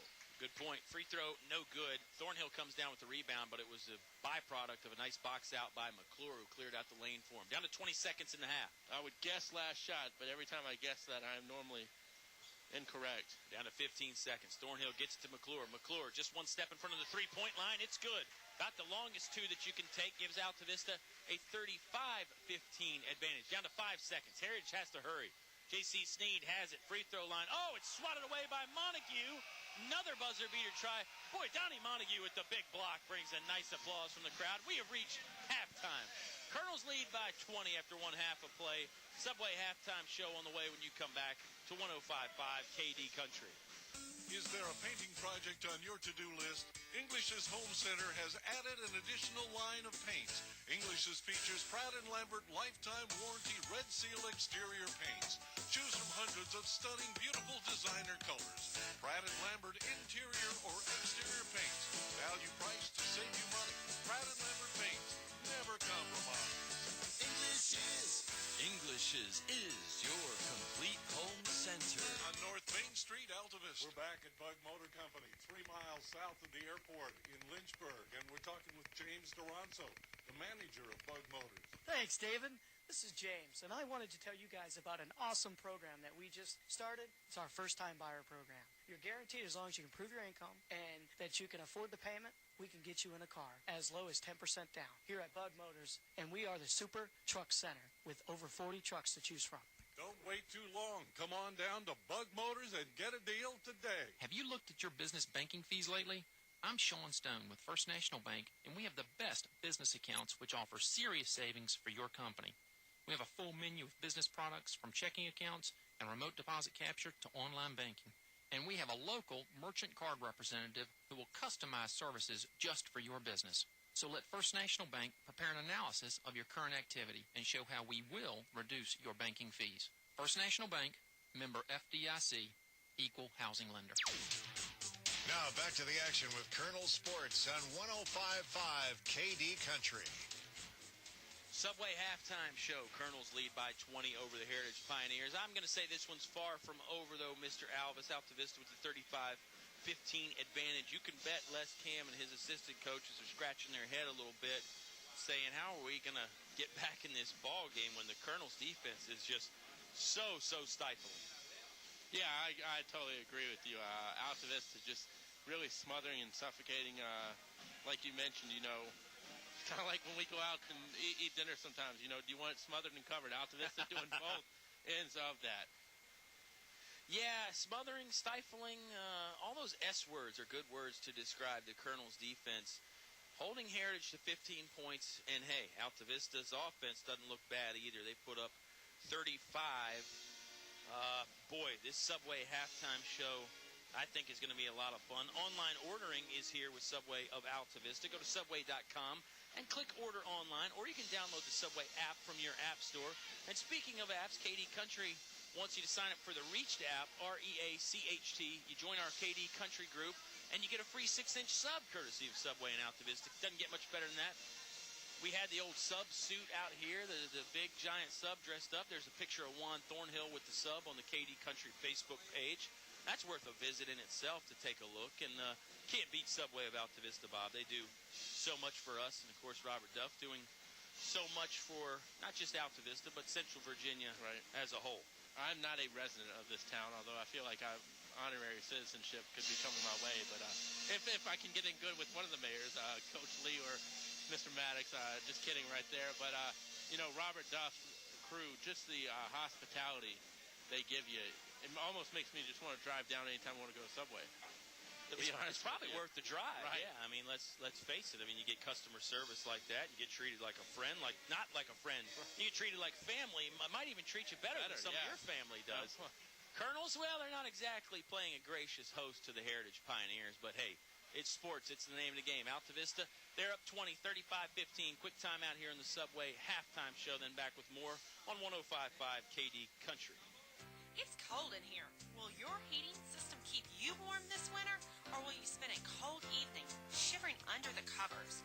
Have your heating system inspected today by Tyree Little's Heating and Cooling. Kent Tyree has over 20 years experience and specializes in heating, air, plumbing, and electrical. Licensed and bonded. Call for an appointment today. 309-2266. 309-2266. Tyree Little's Heating and Cooling. A short drive will save you money. Lowest prices of the year. Lowest payments of the year. Great selection.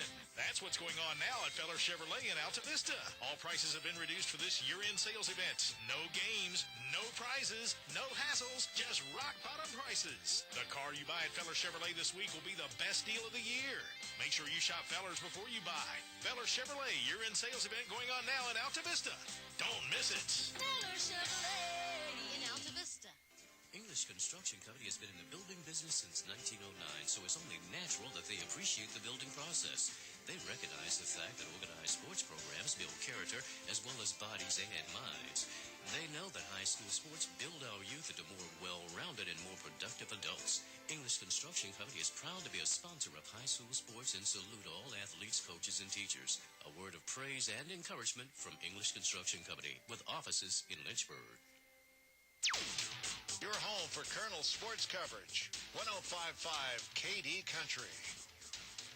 Subway halftime show rolls on from Altavista High School. The Altavista Colonels leading the Heritage Pioneers 35-15. I mentioned you can get a free sub with the Reached app, REACHT.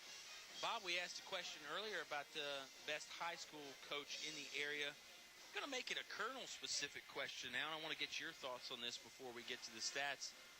Best dunker all time in Altavista history. You and I talked about this a little bit earlier. I think your choices are Juan Thornhill, Kenny Hunt, Rondell Dews, Tristan Tanks, Sherman Pennell, or Dennis Brown. Dennis Brown there mid to late 90s. Pennell a little bit before that. We didn't get back into the 70s and the 80s, but there's some good choices of guys that could really slam the basketball home for the Colonels. And that's, again, our Reached app, REACHT. Download it from your app store. Join our KD Country group. We ask the questions about things that matter to you, like high school sports and music and all that. Bob, what's your take on that? Who do you think the best dunker in Altavista history is? Like asking me my favorite food. No. You know, so many good choices. Juan Thornhill's probably going to get a lot of love just because he's the most recent.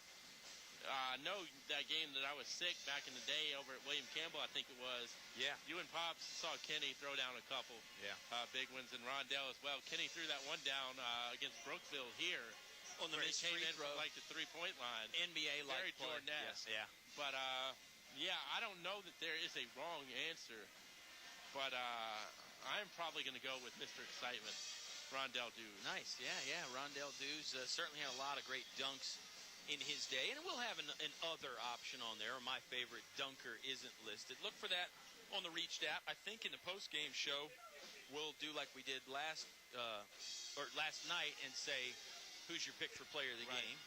I don't think Mark Slusher or Jerry Rice are going to be in the other category, but they could absolutely shoot it. But I don't know about the dunking part. Yeah, I know what you mean. Some of those, the dunk, not as prevalent in the older game. It's more of a modern game thing, and that's why. Naismith didn't think about that when he saw. And by the way, speaking of Dr. Naismith, sure. Oscar Briggs, of course, around when the first Peach Basket came out. Today is the Big O's birthday, I believe. Wow. And we didn't do an Oscar Briggs birthday special? Kenny Hunt could have probably sang for Oscar with it being his birthday, but I really think that's probably an in-person treat on Tuesday. So. Or next Tuesday, I'm sorry. Yeah, it would be next home game. Next week's kind of a soft week. Well, let's talk about next week. Let's talk about the schedule while we got a chance, Bob. Next week, the Colonels are not going to tip it again until Friday, and that's the old rivalry game against the Gretna Hawks at Gretna. Altavista in action down there. JV game starts around 5:30. That means the Subway pregame show will be on around 7 for that. And then the Colonels get into that long haul where they have at least 2 or 3 games every week. And again, there's also that 4-game week in there as well. But yeah, next week, because of the holiday, New Year's, the Colonels will have a little bit of time off from games anyway. And let me say it again. This is the Subway halftime show. You can always eat fresh with Subway of Altavista. We'll do a win with Subway, of course, later on. That's your chance to win a foot-long meal deal courtesy of Subways of Altavista. There's almost, I don't want to say there's too much going on with Subway, Bob, but there's a lot of things involved with Subway right now on our airways. Yeah, and you can always, I say there's not a meal you shouldn't go to Subway. I have gone in the past and put one in the refrigerator for the next day, too, just to be the way I am. I've got numbers for you, Kyle Hoehne. Absolutely. Let's start with Heritage. 15 points for the Pioneers. They've come from 3 people. Jefferson has 4, Hamlet with 5, and Sneed with 6, so at least it's climbing the ladder. Dante with 4, Jordan with 5, and Caleb Sneed with 6. Altavista spread out as normal. Nelson Dews has 1 free throw. Juan Thornhill with 4. Michi Malback with 5.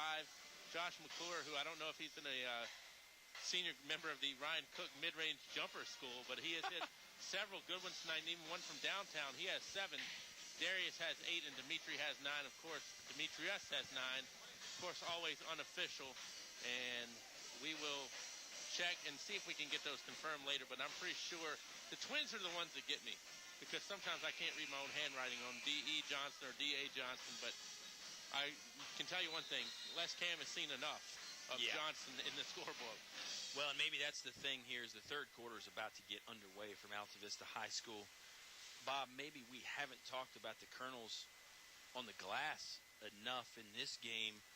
I really think they're dominating Heritage on the glass. I mean, rebounding in. I know the Colonels haven't gotten every rebound, but at times it feels that way. Heritage hasn't had a lot of second chance opportunities either. No, they really have not. And, you talk about they got a second chance really at the buzzer right there. Montague rejected the three, but that would have been a 28-foot second chance.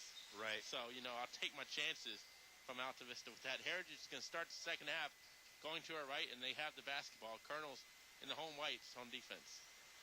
Altavista, they lead by 20, 35-15. Of course, we're so glad that you could join us here for the Jeff Cocke Memorial Invitational. Heritage motion offense, jump stop there by the Pioneers. That was Jalen Martin. Martin's going to get it back top of the key. Now chest pass over to Jefferson. Jefferson, big man, wants to try a three. No good. Hit the wire, and they're going to signal that.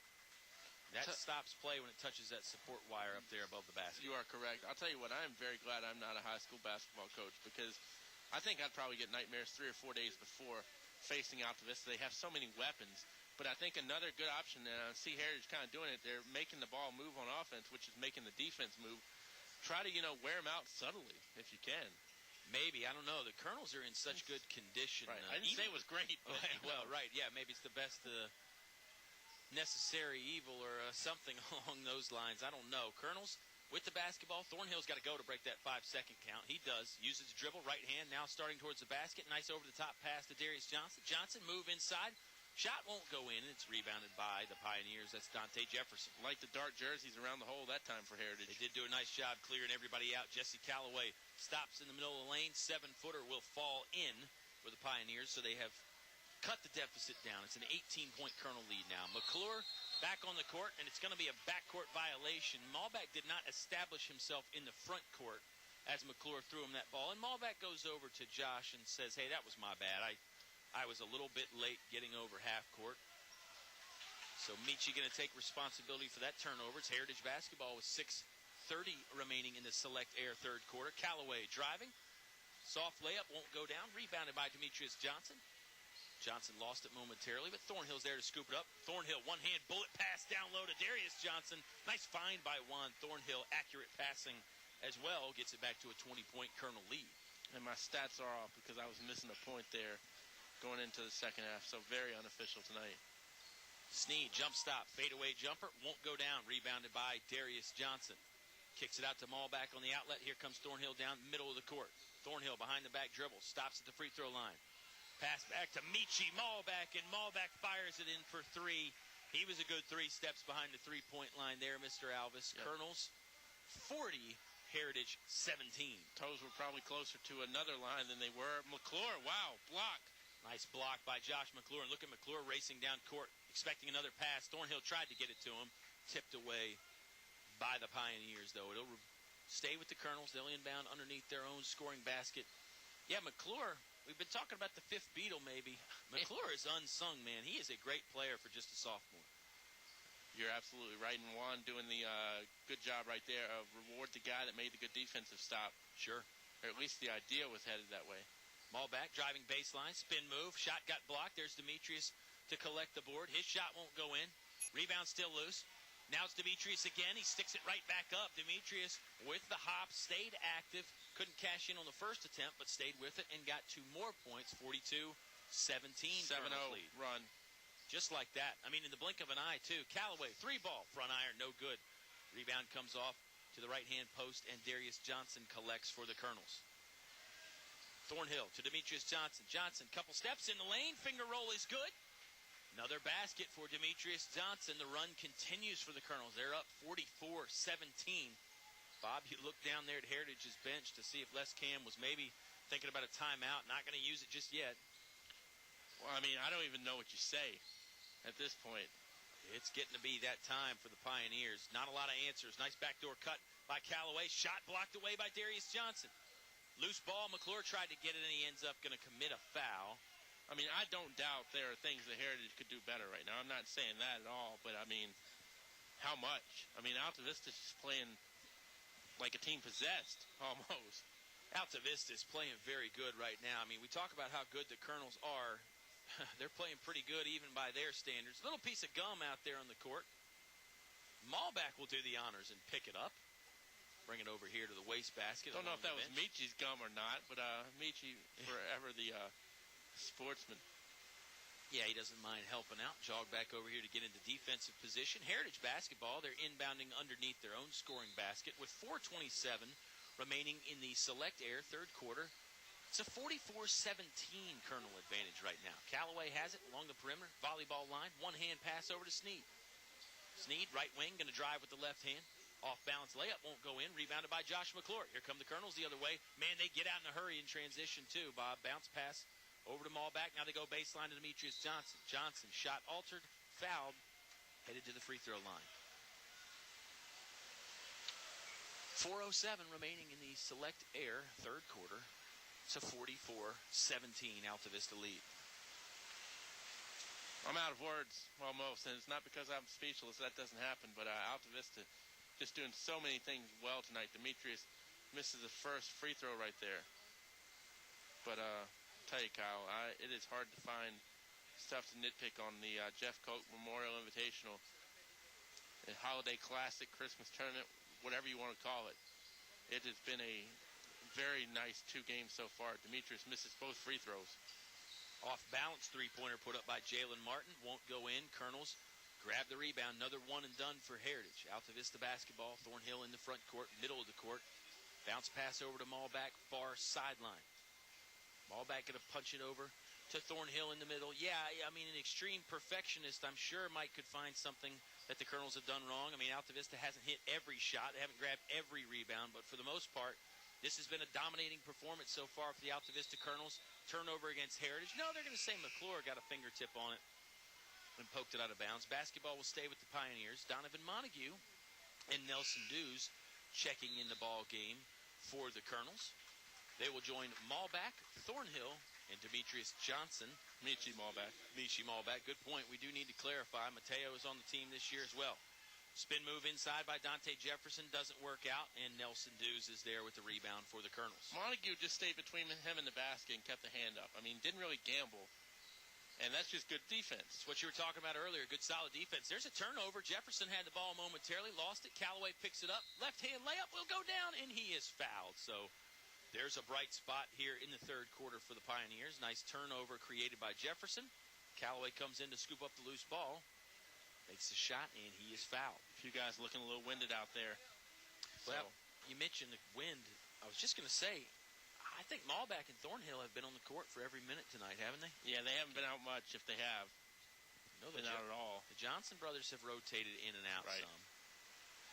And obviously, Dews, McClure, and Montague have been rotating in that fifth spot. Now Les Cam wants to take the timeout after the made free throw. We'll take it as well. Colonels, 24-point lead, 44-20. They lead Heritage. Timeout on 105.5 KD Country. Finch and Finch Funeral and Cremation Service. A family serving family since 1905. Personal, memorable memorial moments, celebrating life and more. Pre-arrangements with confidence, trust and care from our family to yours. Finch and Finch Funeral and Cremation Service. A family serving family since 1905. Your station for high school sports play-by-play is 105.5 KD Country. 52 years, over 52 years of award-winning high school sports on 105.5 KD Country. We would not be award-winning without our sound engineer, Eleanor Hoehne, back at home base. She's done the double duty both nights. It was Ernie Banks that said, let's play two, right? Eleanor says, let's play three. There's another game after? She wants it to be. Oh, I don't know about that. Hey, fans, if you're tuning in for the Honky Tonk Jukebox, regularly airs at 8 o'clock. We'll air that after this ball game tonight. The Sugar Daddy's going to take you back to the 60s. A lot of great songs in the Honky Tonk Jukebox tonight. 44-20, Colonels with the advantage. Full court pressure coming up by the Heritage Pioneers. Thornhill catches, gets it ahead into the front court to Nelson Dews. Dews double team momentarily. Now cross-court pass to Michi Malbeck. Left side of the court. They'll send it over to the right side to Juan. Back down to Nelson Dews. Dews finds it to Demetrius Johnson at the free throw line. Johnson driving, fouled. Shot goes in, or was it a charge again? I think they're going to wipe it off. Yep. Offensive foul on Demetrius Johnson. Sort of shakes his head, can't believe it. Brother Darius Johnson will check in for him. 24-point Colonel lead with 2:53 to go in the Select Air third quarter.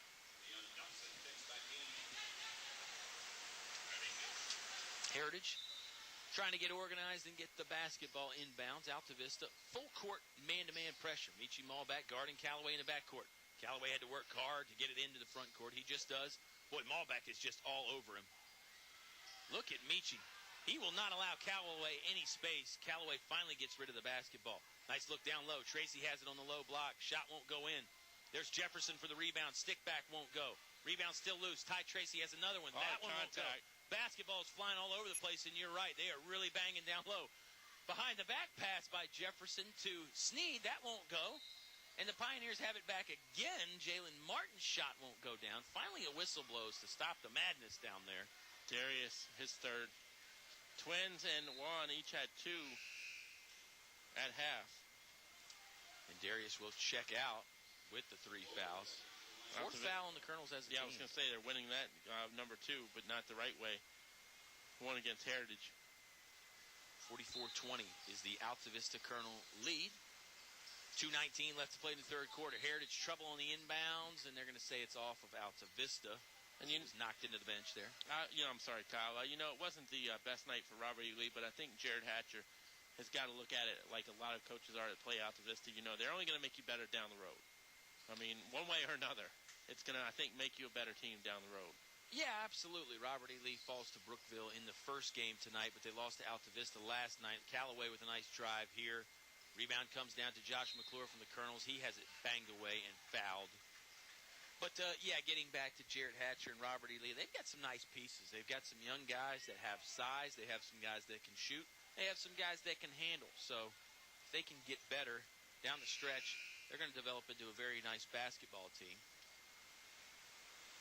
Substitute coming into the game for Heritage is Brooker. He joins Caleb Sneed, Jalen Martin, Dante Jefferson, J.C. Callaway, and that's it. That's 5. Pass is a little long. Malbeck threw it out of bounds, and he just got to laugh at it. He threw it all the way to half court, about 3 rows into the stands. Yeah, Thornhill got hands on it, but it was Mr. Thornhill, Juan's father, right down there on the front row, already sporting the UVA colors. I guess I guess Michi was trying to go over the top of the defense with the pass and just missed up high a little bit. Heritage basketball, they inbound underneath their own scoring basket. Jefferson, spin move away from the hoop on the low block, won't go in. Rebounded is loose, tapped up, and stuck in by Brooker. Nice play right there by number 23, Gerard Brooker, there to stick it back. 44-22, Colonel's lead. Brooker's got a steal. Yeah, nice pass, too. Oh, yeah, got it to Sneed. And Count the basket. Nice job by Sneed to follow, be in the right place at the right time. Brooker with the little underneath shovel pass to him. Heritage threatening to go on a little run of their own. Mike Cardellaro is not too pleased about it, so he'll take the timeout. 30-second timeout, we'll take it as 2, or we'll take it 2, 44-24, the Altavista Colonels lead.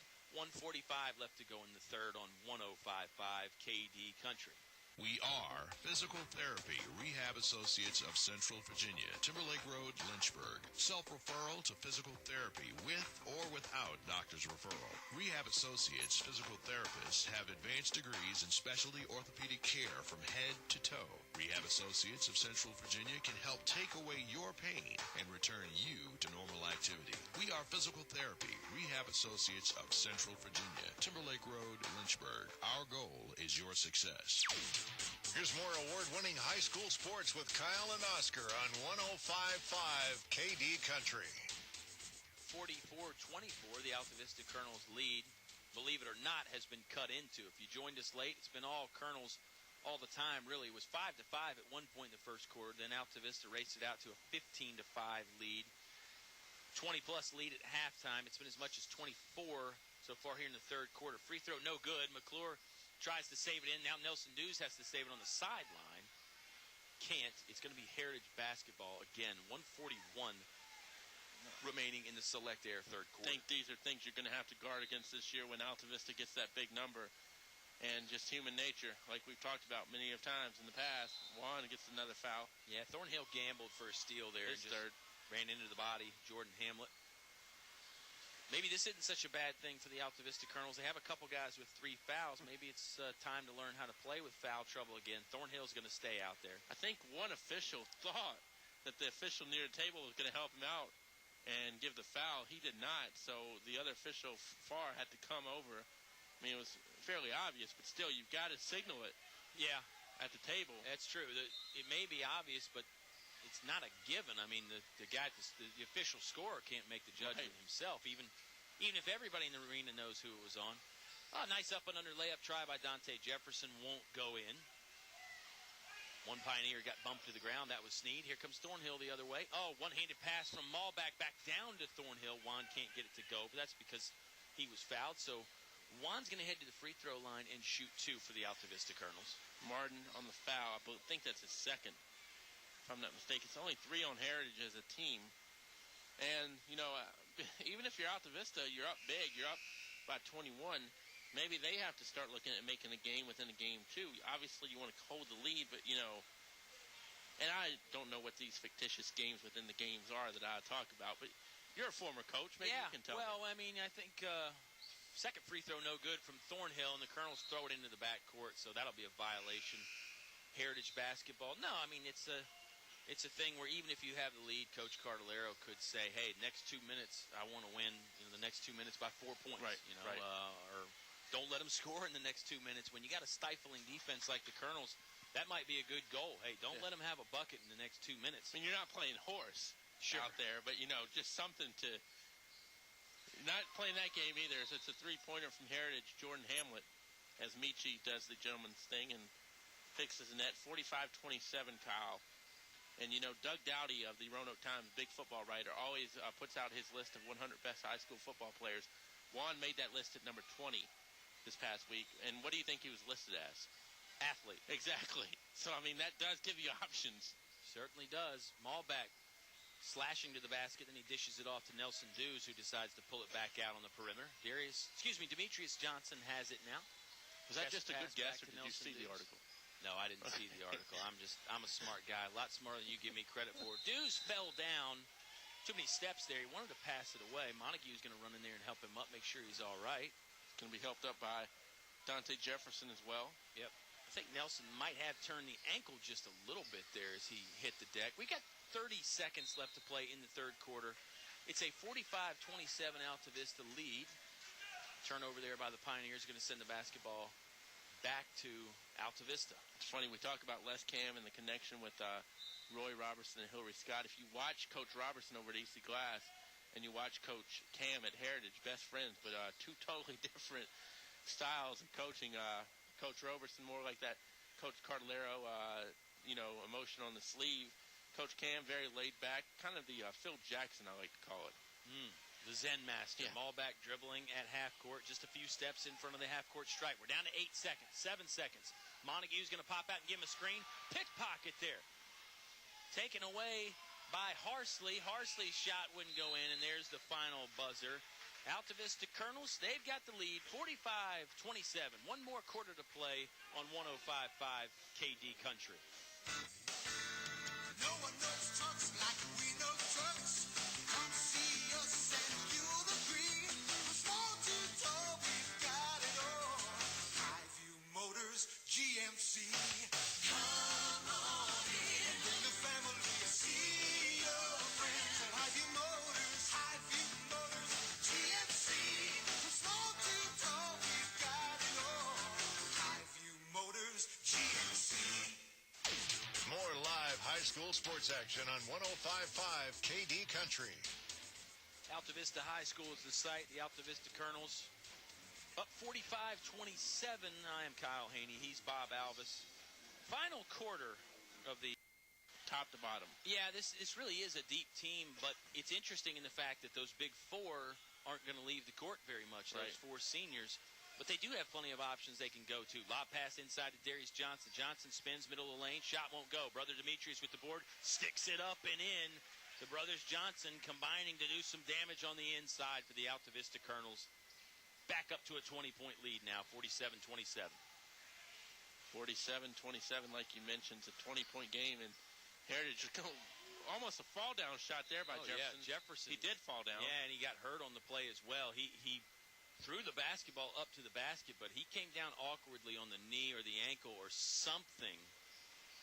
Angela Emerson going to make her way over to the Heritage bench. Yeah, they're going to help him up. He's favoring the leg a little bit. They're going to help him off. He came off under his own power, and Angela Emerson, trainer for the Altavista Colonels, will step over and see what she can do. Hopefully Dante Jefferson is all right. Yep, Give him 2 points on the play, and he again, he fell down, like you said, just sort of threw the ball up to the basket, but worked out for two. Didn't work out from a body standpoint. We've seen some guys slide. I don't know if that floor is slick or what. I think some of it's, we'll get to that in a second. Nice feed inside. Demetrius Johnson cashing in on the pass from Michi Malbach. Malbach with another nice assist, slashing through the defense to create the opening. Colonels stretching back out to 20 again, 49-29. Callaway driving, was blocked away by Josh McClure. Boy, McClure's put together a nice game defensively. Here comes Malbach the other way. Weaving in and out of traffic. Layup is good, and he's fouled. Michi Malbach with the quick moves to the hoop. And now he'll get rewarded by a chance at a three-point play. Foul is against Ty Tracy. And Jefferson well enough to get him off the floor because Ty Tracy not very enthused about that foul call, and he's out the door. I don't think he got I think he's just going to try to cool off a little bit just to get out of harm's way. Well, you watch enough basketball, game. You'll see it all. Yeah, that's exactly right. It's an emotional game. It's a physical game at times. Guys get worked up out there. You get the big crowd around you. You want to put on a nice performance. Malbach, free throw line is good. Old-fashioned three-point play converted by number one, Michi Malbach for the Altavista Colonels, 52-29. Altavista in front. But I'll tell you what, I like that Ty Tracy showing he still cares. I mean, they're getting beat by 23, but he still is out there caring. So, a lot of times once you're down by a big number, you see people just kind of mail it in, so to speak. Phone it in even. Shot won't go in for the Pioneers. It's Johnson on the other side. Nice jumper from just outside the lane on the left side. 54-29. Altavista continuing to build and extend the lead.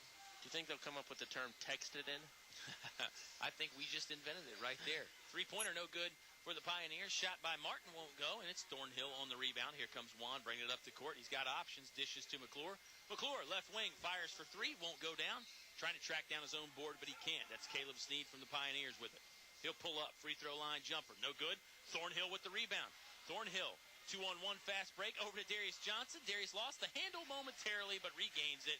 Count the basket from Darius Johnson. Good play on the other end, though. I think Juan forced Callaway into a bad shot just because he was down there. Three-pointer hoisted up by Martin.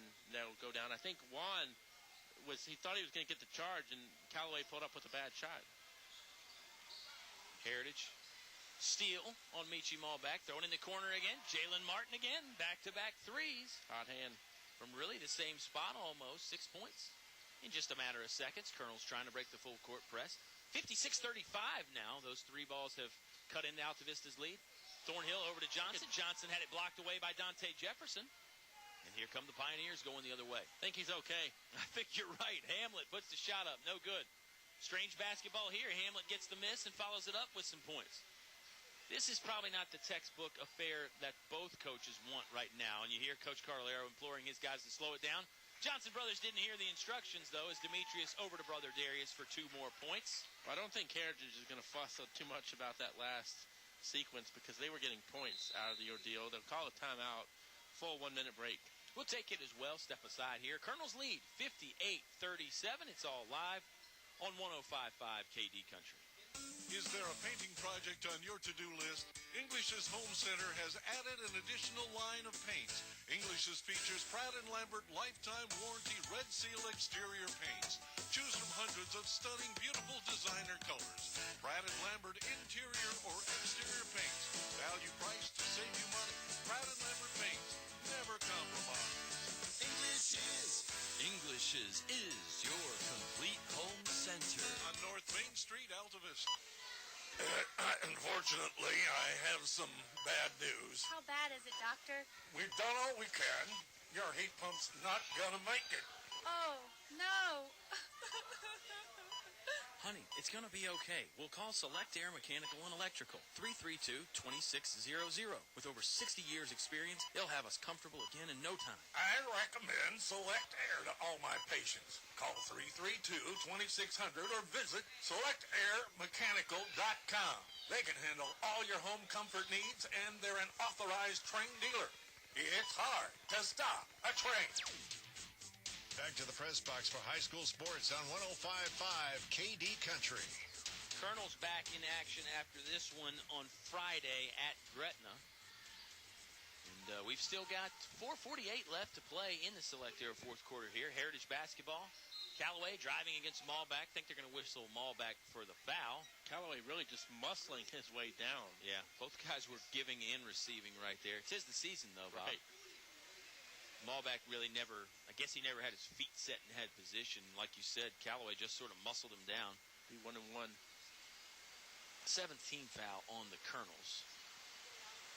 First one up, first one in. Nobody moved, though. Maybe it was a shooting foul. Either way, made it, so ends up being two anyway. 58-38.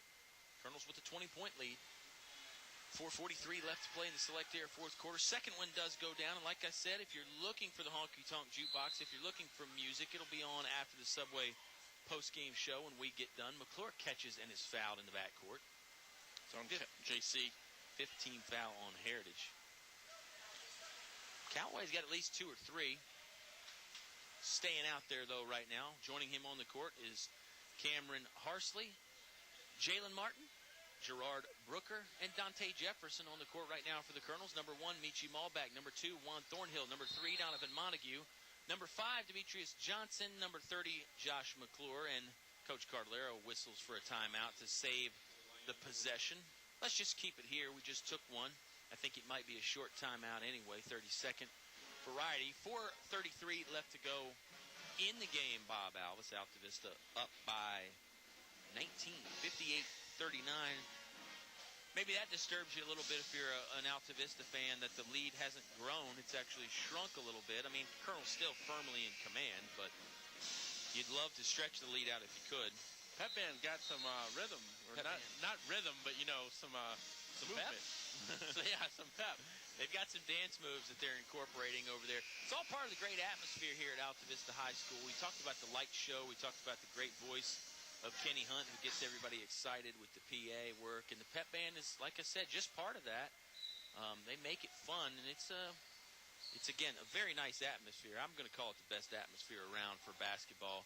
Product on the court ain't shabby either. Have you been to all the other atmospheres? Oh, Bob called me out. Josh McClure hands off to Michi. Michi right in between the circles, guarded by. I haven't been to all of them, Bob. Well, Michi's going to a familiar atmosphere, the free throw line. Yeah, you're right. It'll be two. That foul's going to go against Brooker. Time to send a few shout-outs, Kyle Hoehne. Shout-outs to the Cogsdale family via Robert Duff. So now we have people kind of shouting out to shout out for us. They have advocates. They're up in agents up in the Cortland area listening, either on the app or on kdcountry.com. My friend Dave Walls taking a listen in the station vehicle. You'll see these highlights tonight on the tube on ABC 13. And Kyle, I made a new friend today too.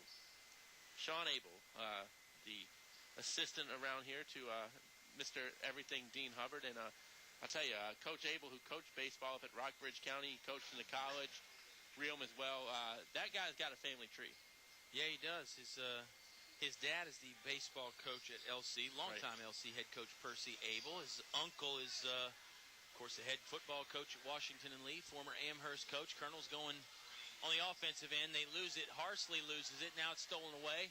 Darius Johnson has it, banged in the middle of the lane, count the basket, and he is fouled. Wild exchange there as Bob Alvis was discussing the Abel family tree. You and left some one other out. shout-outs as well. I did leave one out, but the basketball product on the court I felt was necessary to... Interruption to the sorry. Abels. I hate to break this regularly scheduled broadcast of basketball to talk about basketball, but yeah, the third Abel brother, Sean Abel's other uncle, was former baseball coach at Randolph-Henry, and some other places as well. Todd Abel, now a golf pro. Yep. Brooker up for the shot, fouled. He'll go to the free throw line. Shot wouldn't fall. It's a 63-39 Colonel advantage. 3:49 remaining in the contest. You got to wonder if this is going to become a free throw shooting contest for the final 350. Both teams are in the bonus. Brooker at the stripe and can't hit the first. This will be a two-shot foul as it was in the act. Don't know if Les Cam will tell his guys to foul intentionally down the stretch or not, but I definitely agree with you. No. With both teams in the bonus, you're going to see some more activity at the free throw line, I feel sure. Second one, no good. Rebound comes down to Demetrius Johnson. Kicks it over to Thornhill. Thornhill pull-up jumper from about 15 feet is good. Nice shot from Juan Thornhill. Juan's had a couple layups in the dunk tonight. I don't recall him making a jump shot, though, so it's good to see Juan score that variety. I think if fouls come, but I don't think you're going to prolong this either way if you're Altavista or Heritage. Long rebound on the missed shot from Heritage comes down to the Colonels. Thornhill controls man-to-man defense this time for the Pioneers. You see Darius banging down low. Juan looking for him. He'll go cross-court over to brother Demetrius. Demetrius will try a three-ball. No good. Look at McClure. Nice positioning on the box out. They're going to whistle somebody on a foul. They're going to whistle Josh McClure on the foul. Thought McClure had a nice clean box out. Using the body, on that box out, Bob, you can body the guy up with your butt and your hips. Right. But you're not supposed to use the arms a little bit, and maybe that's where they got McClure on the violation. 3:10 remaining in the Select Air fourth quarter. It's a 65-39 Altavista Colonel lead. Gerard Brooker to the free throw stripe. Heritage looking to convert from the line. We talked about Dan River as they've had problems from there in the past in big games. The Pioneers had been haunted by that as well. So it's a game situation to work on, something that you really want to get shored up at some point. Yeah, and it almost burned the Colonels down the stretch against Radford in the state championship game last year. Coach Carlera would have loved to seen his guys make some more free throws and have it not be so close down the stretch. But the Colonels came away with the victory anyway, hence the back-to-back state championships. 65-41 they lead right now. McClure trying to get it in bounds, and he can't. No, stolen away back by Malbeck. Here comes Malbeck running the fast break. Lob play to Thornhill. Thornhill couldn't dunk it, but he tapped it over to Darius Johnson. Darius catches, sticks it up for two. Not exactly the way you draw it up, but Juan made it work. Yeah, you say tap, I say slap, but no matter what, Juan, that's just athleticism again, making that play while in the air. A very heady play. Michi threw it up with the intention of having Juan dunk it. Juan couldn't get to the rim, so he just slapped it down to teammate Darius Johnson. You get a foul in the backcourt here, and this is going to send Heritage to the free throw line to shoot a 1-1. It's Jalen Martin that will be doing the honors for the Pioneers. Actually, it's two shots. Altavista has committed 10 team fouls now. Double bonus situation for the Pioneers with 243 remaining in the ball game. Pioneers compete in a conference with, I want to say Brookville, Liberty, Rustburg, and Tunstall. Yeah. So still kind of the old Seminole flavor. Yeah, like we talked about yesterday, it's a lot of the Seminole teams, and then throw Tunstall in there as well. Second free throw good for Jalen Martin. And just a shame you can't, like we talked about yesterday, and I won't get into it big time, that you can't kind of figure out a way to at least get everybody in the conference once to play each other. Right. If not the round robin. Dry Fork's not that far away. No, it's really not. Of course, Tunstall used to be in the Dogwood district with the Altavista Colonels. Colonels lose the basketball on the turnover, so it's going back to the Pioneers. We've got 2:40 remaining in the basketball game, 67-42. Subway postgame show follows us, and then the honky-tonk jukebox. Three-ball attempt, no good from the Pioneers. Sneed with the rebound, can't get it to go.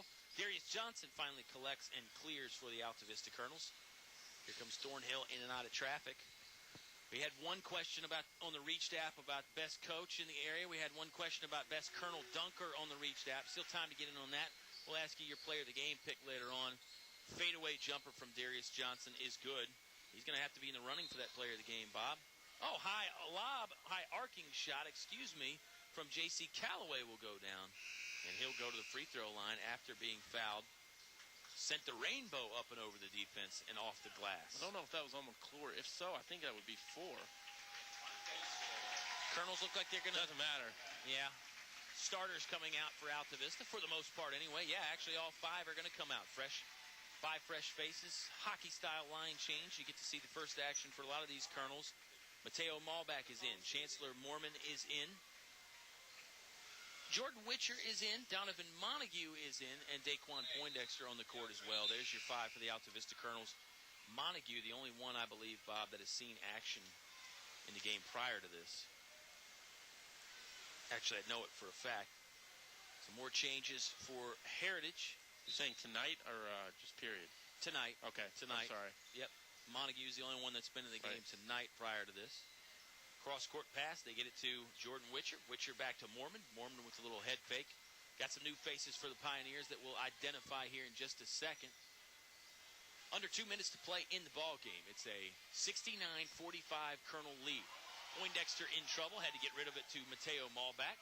Malback going to dribble it out and alleviate some of that pressure by going to the middle of the court. I think Carriage wanted a 5-second call. Mateo. Pull-up jumper from 15 feet. No good. There's the rebound by Taj McGrath. He's one of the new faces for the Pioneers. He joins C.J. Rosser, Nathan Holovchek. Boy. Now I've got myself stuck, and there's a timeout on the court, so that'll save me. We'll take the timeout as well.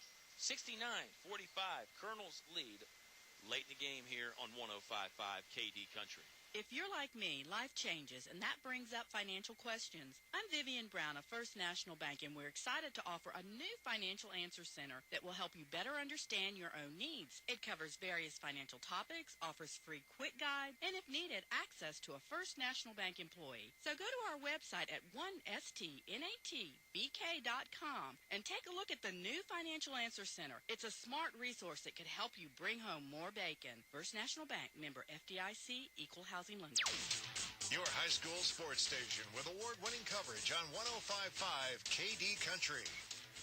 Timeout from Heritage coach Les Cam. His team has the basketball here. Late stages of the game. 3-ball up and in by number 15, Landon Farrell. He's one of those guys that I couldn't think of. Count the three-pointer for him.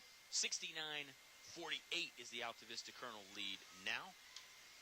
You've also got Edward Colmore out there for the Pioneers. I think I got all 5 for them successfully, even though it just took a while, Bob. Well, you're a thorough man, Kyle Hoehne. That's probably the first time I've ever been called that. Basket good by Daquan Poindexter from the Altavista Colonels.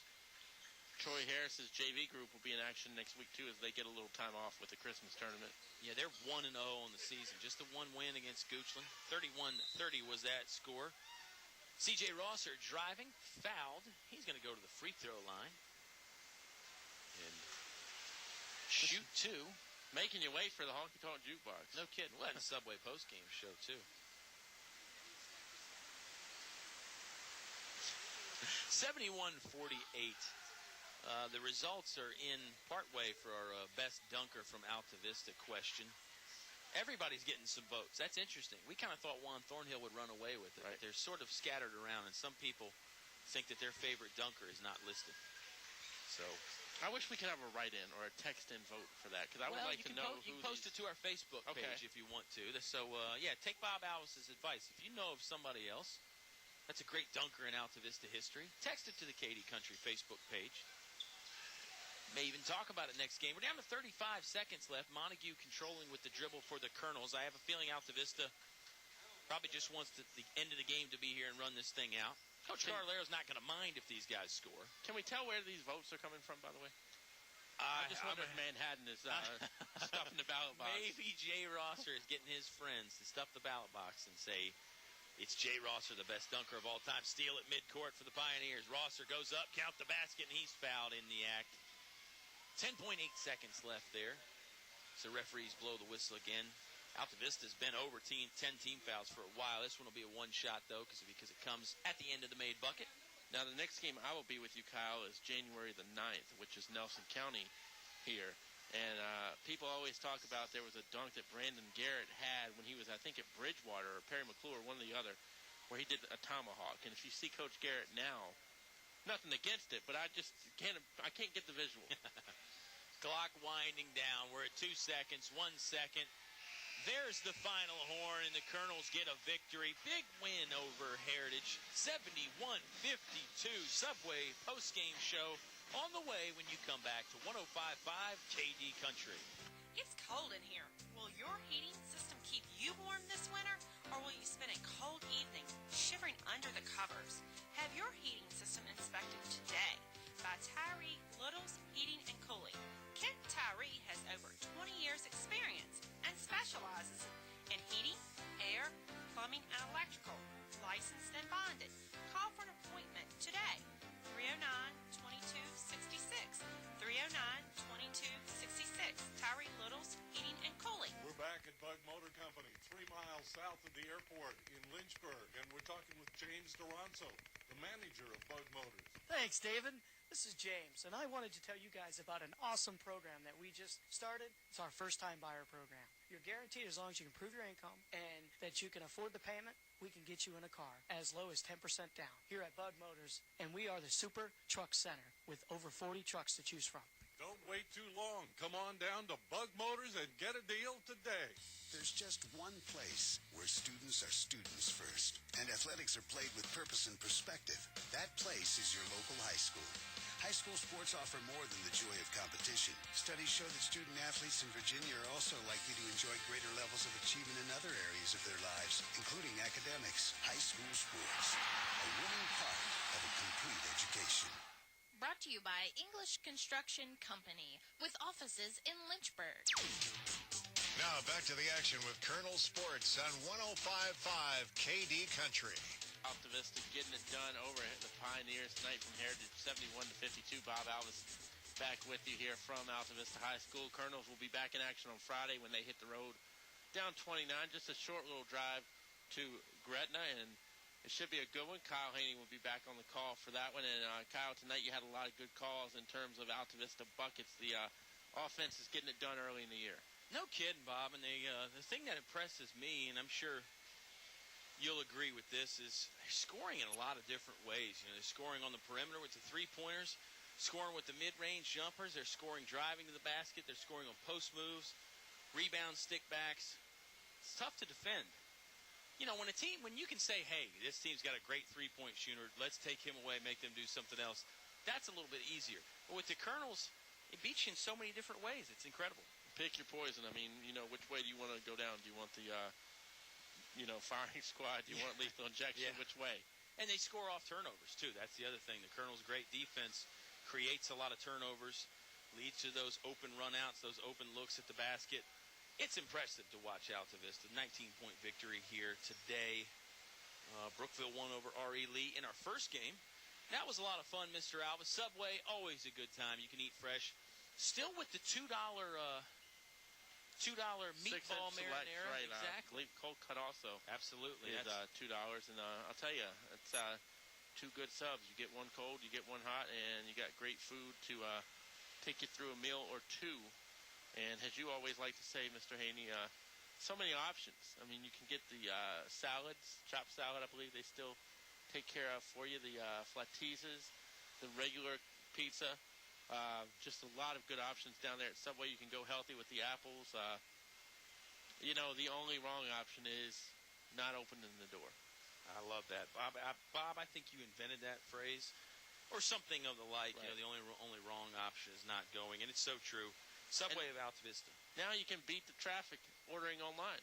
Exactly. So if you don't have a lot of time, if you just want to bounce in and bounce out, that's a great option and a great stuff there by the entire staff down at Subway of Altavista. This is the Subway post-game show. Bob Alvis doing some final totals there, and like I said, after this, you'll have some more great music. The Sugar Daddy's going to take you through the 60s on the Honky Tonk Jukebox. If you're a basketball fan and you haven't heard the Honky Tonk Jukebox yet, stick around. It's a lot of fun. The Sugar Daddy plays all those old songs that nobody ever plays anymore. But they're oldies but goodies, Bob. It's not those songs where you're like, I wish nobody would ever play this again. It's just one of those ones that people maybe have forgotten about, and he has a lot of fun, takes you into the stories and some of the history and all that. We had some nice basketball history up here earlier with Jared Hatcher and reminiscing about Christmas tournaments gone by of years past. I'm sorry, I lost my train of thought. First-class guy, though. I mean, really, a lot of coaches after a loss might say, I'll catch you on the next go-around or something like that. But Coach Hatcher, still coming up here. Great guy to meet. Like I said, we always try to make a friend. At least I do up here and downstairs and wherever. But Coach Hatcher has an immense amount of respect for Mike Cardallaro. Knows he's got a special group. So far, 3-0. Yeah, Colonels do improve to 3-0. Bob said it. Next game is at Gretna. Little less than a week away. Next Friday, JV will be on around 5:30. That means... Yeah, I'm sorry. I was looking down. I wanted to make sure that you saw me. There's always a but. Right. Mike Cardallaro pointed out last night to us when we were down there talking to him, he knows they're going to get everybody's best shot. I mean, this could be the Super Bowl for some people. It could be their state championship, so to speak. Beat Altavista when they come to town. So I don't want at all to think that Altavista is just going to come in, run through a practice, run through a few layup lines, game over. Because that is not the case. These guys are going to have to fight, scratch, and claw every night to get out of some hostile environments. And they're going to see one next Friday. No doubt about that. Colonels are going to be facing the old rival next Friday at Gretna. Hawks have some very good talent. Von Bennett is still there. He's a senior finally. He's kind of like these Altavista guys, Bob. Seems like Javon Bennett has been around for ages. But a senior this year, and boy, he's one of the very best players in the area. Has been for a long time, so has put together quite the career for himself down there at Gretna. We've had a fun night tonight. Not over yet, but we are going to step aside, get our thoughts together. Before we do, this is the Subway postgame show, and let me give you a chance to win with Subway right now. We ask you about your best dunker on the Reached app, Bob, and we still want people to let us know about that on the Reached app. You got your choices on there. Now I just want you to post your who you think is the best dunk artist, the best dunker in Altavista history. Post that to the KD Country Facebook page. We'll pick a winner from up there. You can choose from one of those choices on the Reached app, or maybe you can do that write-in vote like we were talking about. Jay Rosser, that means you. And, hey, if you're out of town, I always say with the Win with Subway, if you're out of town, you can win it and say, I want to give it to so-and-so, and then they can come pick it up at the station. So now, is that an expiration? What if you're not going to be in town till like June? Details and conditions apply. I got you. Don't put me on the spot. No, I was just trying to throw a hypothetical out there just in case somebody out there in radio land or internet land or it's a free TuneIn-app land. It's a free meal deal. It's not got some trying to complicate things. You can't complain. We're giving you free stuff here in the Subway post-game show. My favorite price. Absolutely. Your chance to win with Subway if you post your favorite Altavista dunker in Colonel history there. Let's take a time out, get our thoughts together. We'll bring it all back with our player of the game, some stats, and a little bit more. It's the Subway post-game show. Altavista, big win over Heritage on 105.5 KD Country. A short drive will save you money. Lowest prices of the year. Lowest payments of the year. Great selection. That's what's going on now at Feller Chevrolet in Altavista. All prices have been reduced for this year-end sales.